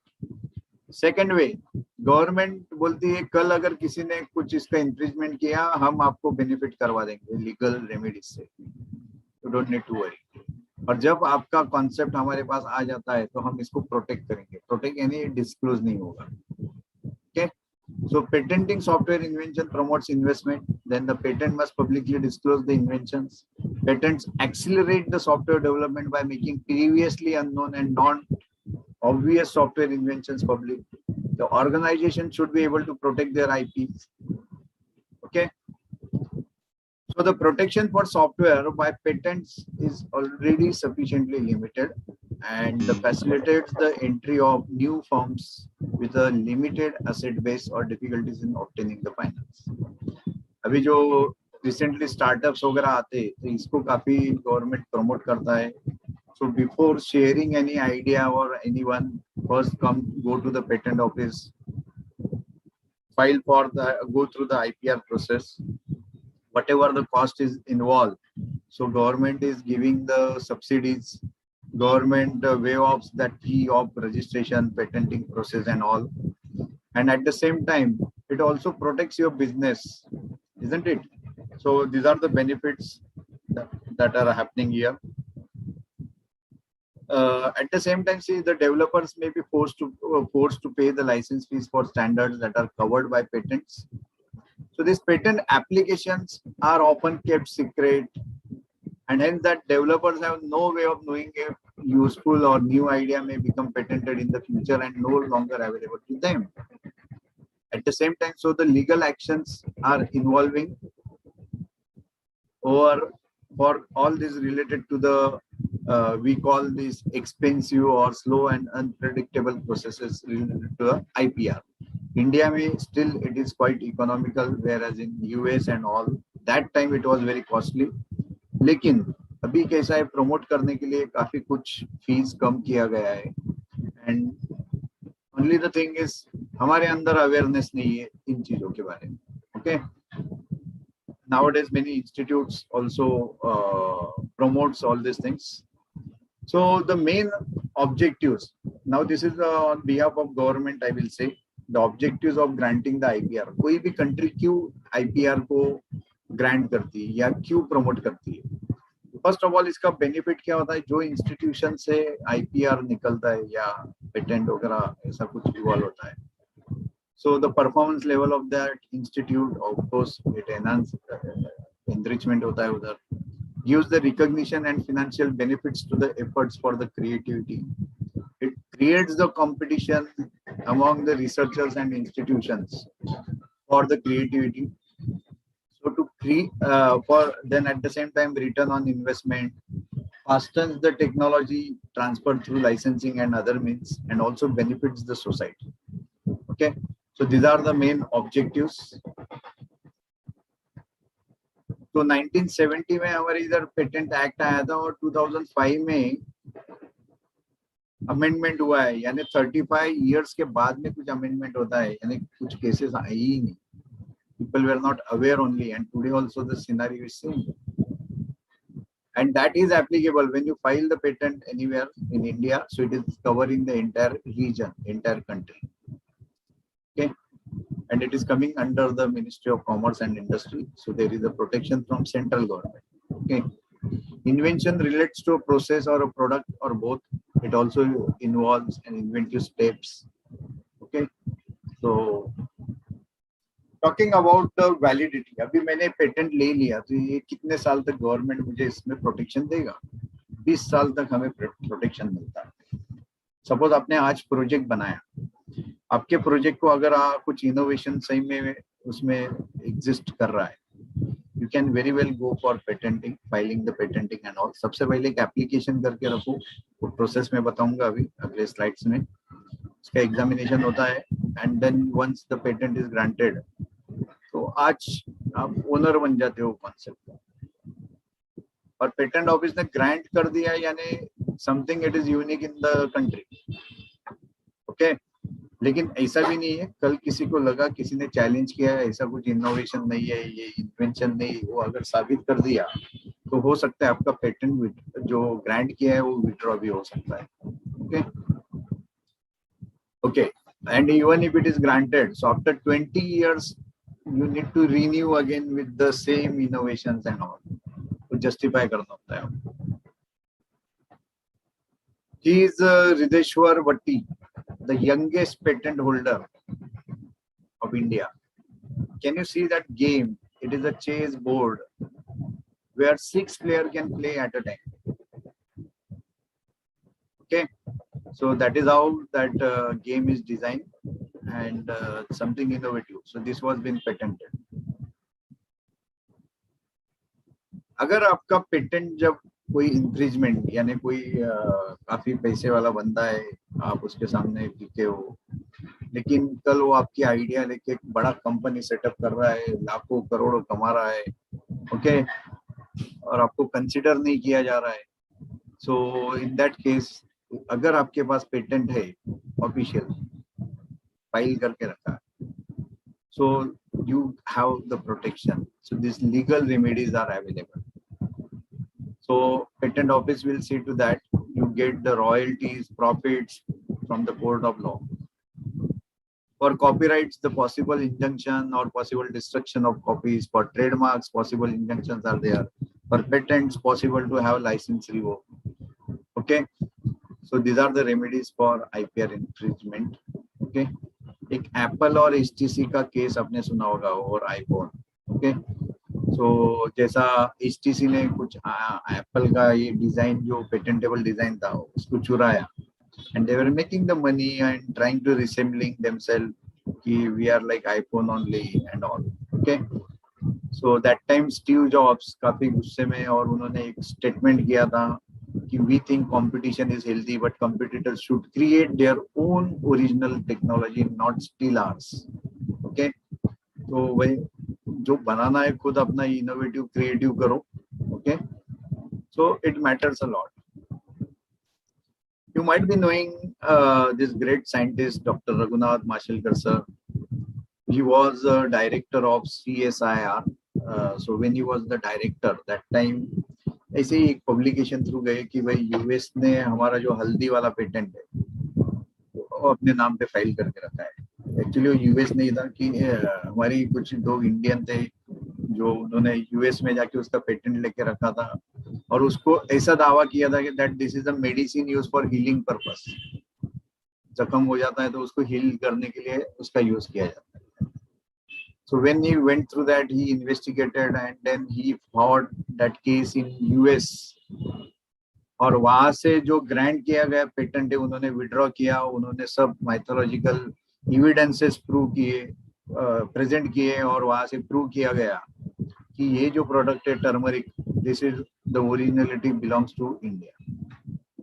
Okay, so that's why always there is a value for originality. हमारे जो इंडिया में ये आईपीआर लॉज, ये अलग अलग आईपीस कवर किया जाता है.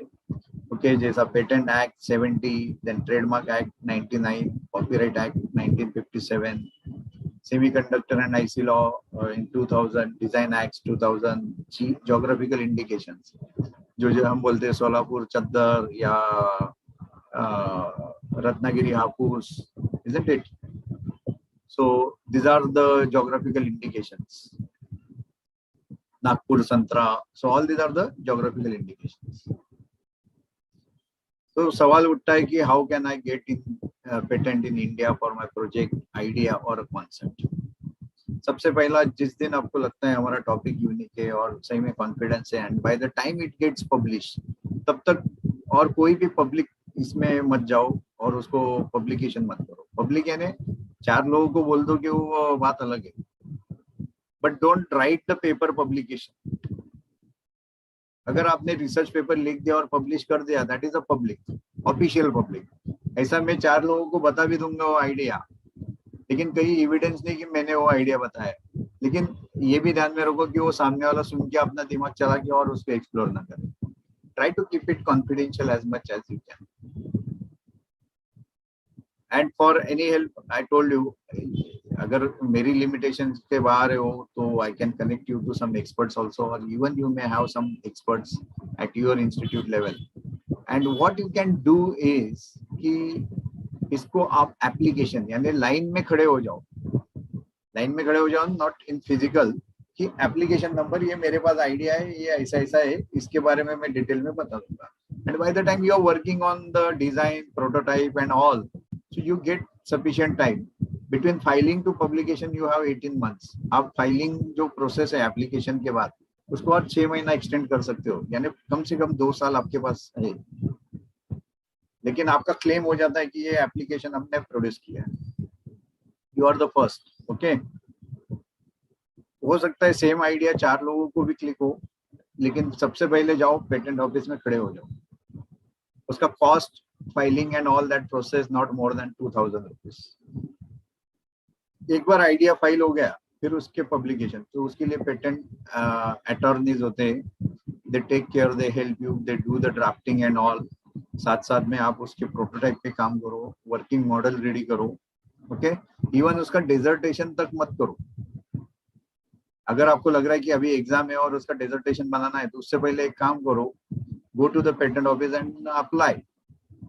एटलीस्ट एप्लीकेशन नंबर लेके रखो, patent application.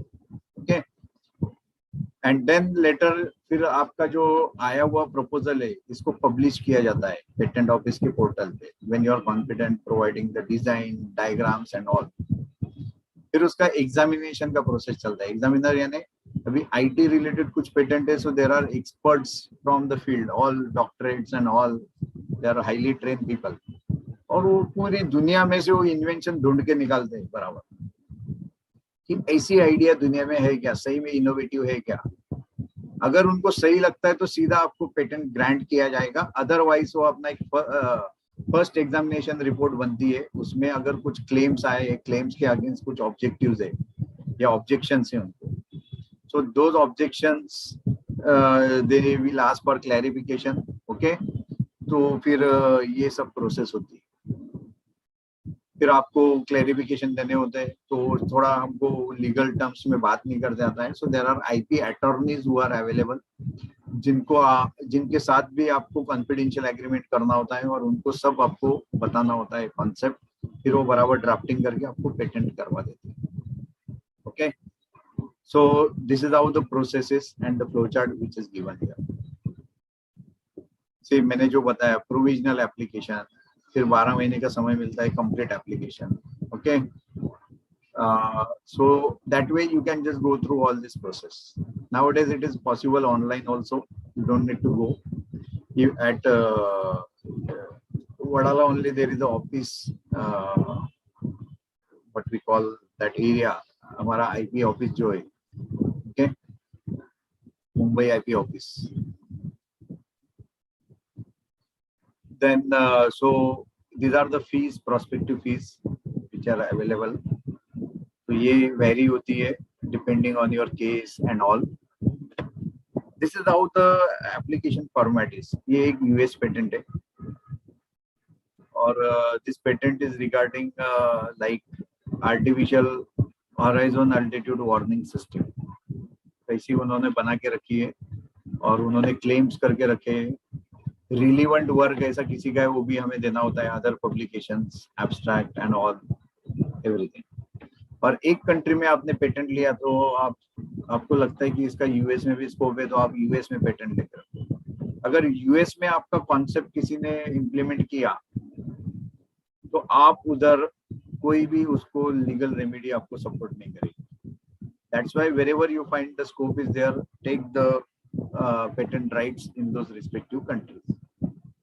Okay, so this is how the process is. When you have the IPR within the institutes, so the ownership issues are there in the past, like so institutions are to act directly or indirectly. So as agents for commercial exploitation of academic science, the basis of their power to do for the researchers. A right say, and these are the research councils and charities. See the benefit, the new model which is there. New nahi hai, actually you can see the name of the researcher Thorsten Barth and Willy Skelmich, okay, in 2012. कि किस तरह का ये academic industry academic synergy, हम बहुत बात करते हैं, हम conferences लेते हैं, okay, लेकिन actual execution नहीं होता है हमारे system में. So but then things starts with so many aspects.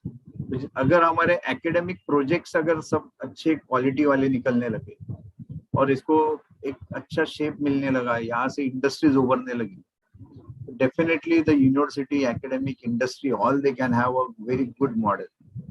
और इस तरह के models अगर education institutes में बनने लगे, definitely we will be again enriching our educational system also. जो दुनिया में एक recognized universities बनेंगी हमारी, institutes बनेंगे, colleges बनेंगे. Okay, so all these are the benefits, quality publications and all. So whenever you go for patenting, there is a form 1 where 1,000 rupee fees is there. Legal entity जो मैंने उसमें ज़्यादा बताया है, लेकिन वो depend करता है 2,000, 3,000, depends on the number of pages also. Request for extension time, तो form 4 भर के आप 6 महीना, per month के लिए 300 रुपए भरना है. आपने 4 महीना मांगा तो 1,200 रुपए, 5 महीना मांगा तो, so that way that fees are there. Request for publication, तो आप publication यानी कि IP का एक खुद publication होता है. So under their publication column पूरा public में ये बताया जाता है कि भाई ये बंदे ने ऐसा टॉपिक पब्लिश करके रखा है, इनका क्लेम है. तो कल कोई भी इंडस्ट्री आती है उनके पब्लिकेशन में चेक करती है टॉपिक. ओके, अगर उनको पता चला आपका क्लेम है, ऑलरेडी आपने क्लेम करके रखा है, सो सम इंडस्ट्री में अप्रोच यू एंड में ask for all this factors. Agreement भी कर सकती है आपके साथ. Then there is a early publication also. अगर आप सब ready हो, confident हो, तो immediately 1 महीने के बाद you can pay the fee and early publication is possible. Request for examination, तो आपको चाहिए कि जल्दी से जल्दी मुझे grant हो जाए patent, तो ये थोड़ा speed up करवा सकते हो उसका additional fees भर के. Okay.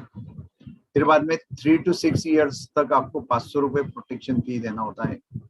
अगर इंस्टीट्यूट के नाम से है तो थोड़ा फीस ज्यादा होता है. Then again 7 to 10th year the individual 1,500 is the fees, 11 to 15th year 3,000 and 16 to 20th year it is 5,000 plus legal fees are different. Okay, so that's all from my end here about the patenting. So one message I would like to give, So students, never be under the means. कहीं भी खुद को कम मत समझो, and always see to that. Of course, you are taking so much efforts. आप जब कोई भी चाहता है सच्चे दिल से कोई उसमें मेहनत से काम कर रहा है, तो उसको उसका कैसे बेनिफिट हो, एंड सी टू दैट कि इसमें से मैं क्या अपॉर्चुनिटी निकाल सकता हूँ.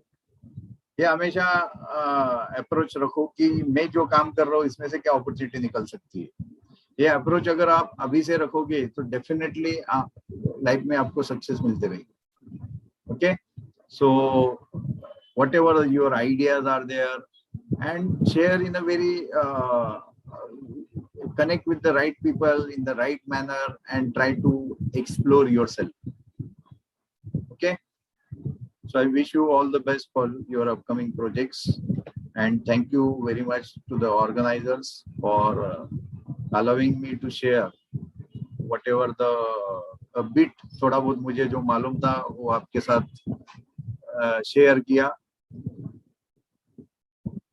So thank you, Ehtesham sir, Abdul sir. Sir आपका थोड़ा बहुत मेरे लिए बहुत कुछ है सर. ऐसा लग रहा है कि अभी हम लोगों ने पेटेंट पे काम करना चाहिए और पेटेंट करवा लेना चाहिए. करवा लेना चाहिए सर, जरूर जरूर. इतना मोटिवेशन. इसी बहाने आपकी भविष्यवाणी जो मेरे लिए आपने रिलायंस के साथ की है 20,000 करोड़ की, वो भी सच हो जाए. Yes, yes. Yes, Sham sir, we will always friend, huh? Sir, it was really a thought-provoking and a wonderful session. Especially, it gave an insight about. There was a lot of myths about patenting in my mind also that I got clear in this session, and this also helped the MSc IT students to think really from a different perspective and to bring innovation in their academic project. And accordingly, we as a teacher and we as an institution is also has a great role to play in it. I hope I have understood it well, and I'll also try to implement this in our MSc IT projects.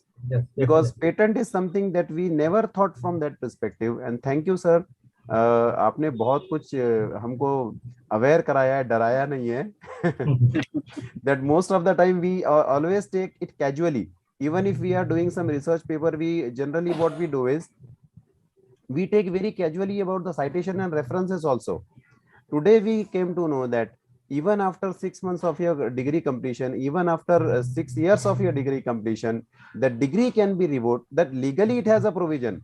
नहीं करते ये अलग चीज है, but there is a provision, and therefore we have to first be honest with ourselves, and we have to honest with the society also, that whatever we are learning in this process, that it must be honestly our own work. Especially when we comes to academic project, we take it very lightly, that so many things we taken as granted कि चलो ऐसा academic project है ना, चलता है. Even in case of licensing software also, what generally we think is that when the product is to be commercially delivered to the customer, then only license are required. But it is not the case. We also require license in developing those projects which we are going for which we are making profit out of it. So thank you so much, sir. We have learned a lot from this session, and today I really must say that it was a wonderful class for all the students and all the teachers, where 4 जैसे मैं कहूँगा कि 4 महारथी आज हमारे यहाँ पे आए, और they have really delivered a thought-provoking lecture, especially about the technical aspect of the project, which was very well required. And this is the right time, and at the right time we have conducted this session for the BSc IT, MSc IT, BCA, MCA, BSc Computer Science and MSc Computer Science students, where they have really enough time, around 4-6 months, to work on their project and bring innovations, and hopefully some of the projects can also be patented. In fact, I today also I remember your words, sir, कि आप कहते हैं कि if you are doing a research and if you are doing a PhD, that PhD must be patentable.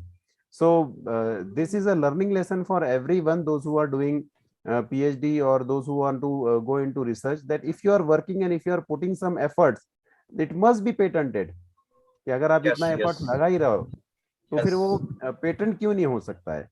And institution will get a great value, and innovation has to start from the institution only.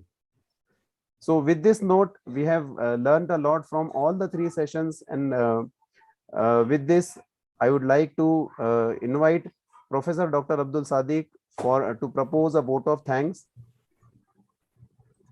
Thank you, Atisham sir. Thank you very much. It's really, it was a very good session, bringing innovation in academic project.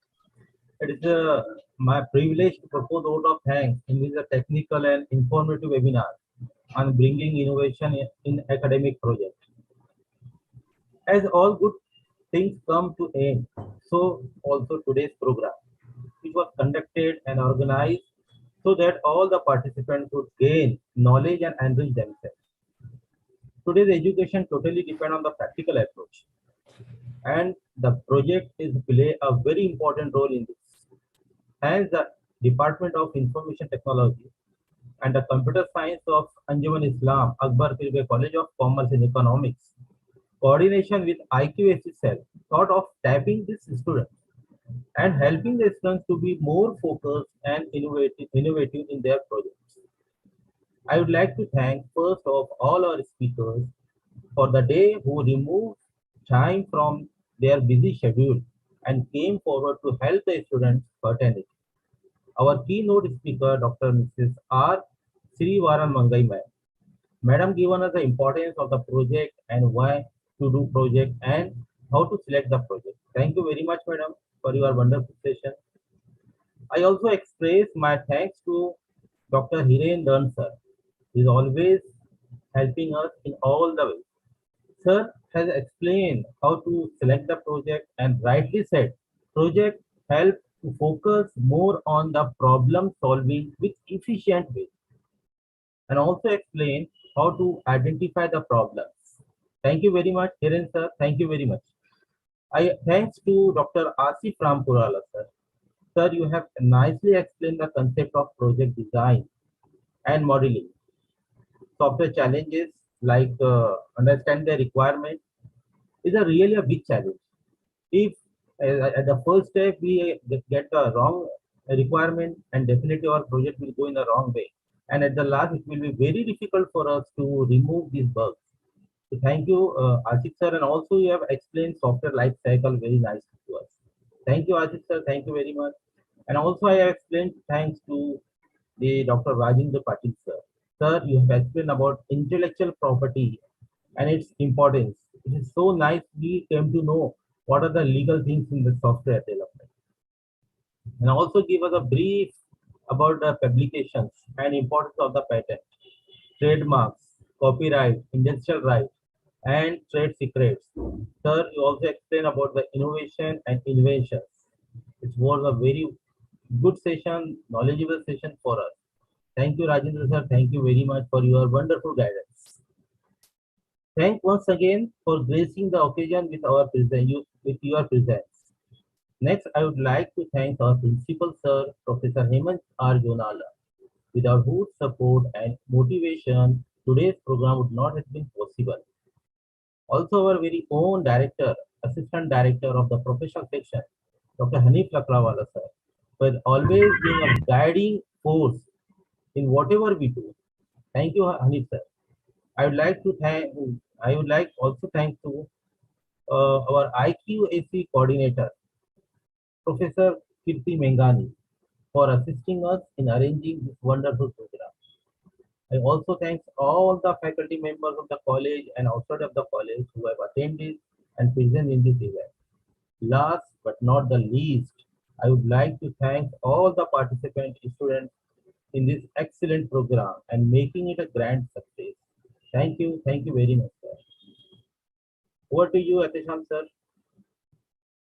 Thank you, sir. And with this, principal sir, Hemant sir, Hanif sir, with your permission, should we declare that the program has come to its end? Yes, Atisham sir. I would like to thank all the resource persons. Am I audible? Yes, sir. Yes, sir. You are very much audible. I was actually on and off. I was attending the program very honestly, but then whatever I have attended, whatever I have seen the presentations, it was really good. personally, I would like to thank all the resource persons. Thank you so much for joining us, and thanks to the entire team for organizing such a webinar. In fact, thank you. Please, you can go ahead and clear it. Thank you so much. Thank you, sir. With this, we declare that the program comes to an end on a very important note that we have learned a lot from this, and we will definitely implement in our Hello. academic projects. Yes. Yeah, बोलिए. Cut हो गया था आपका. Yeah.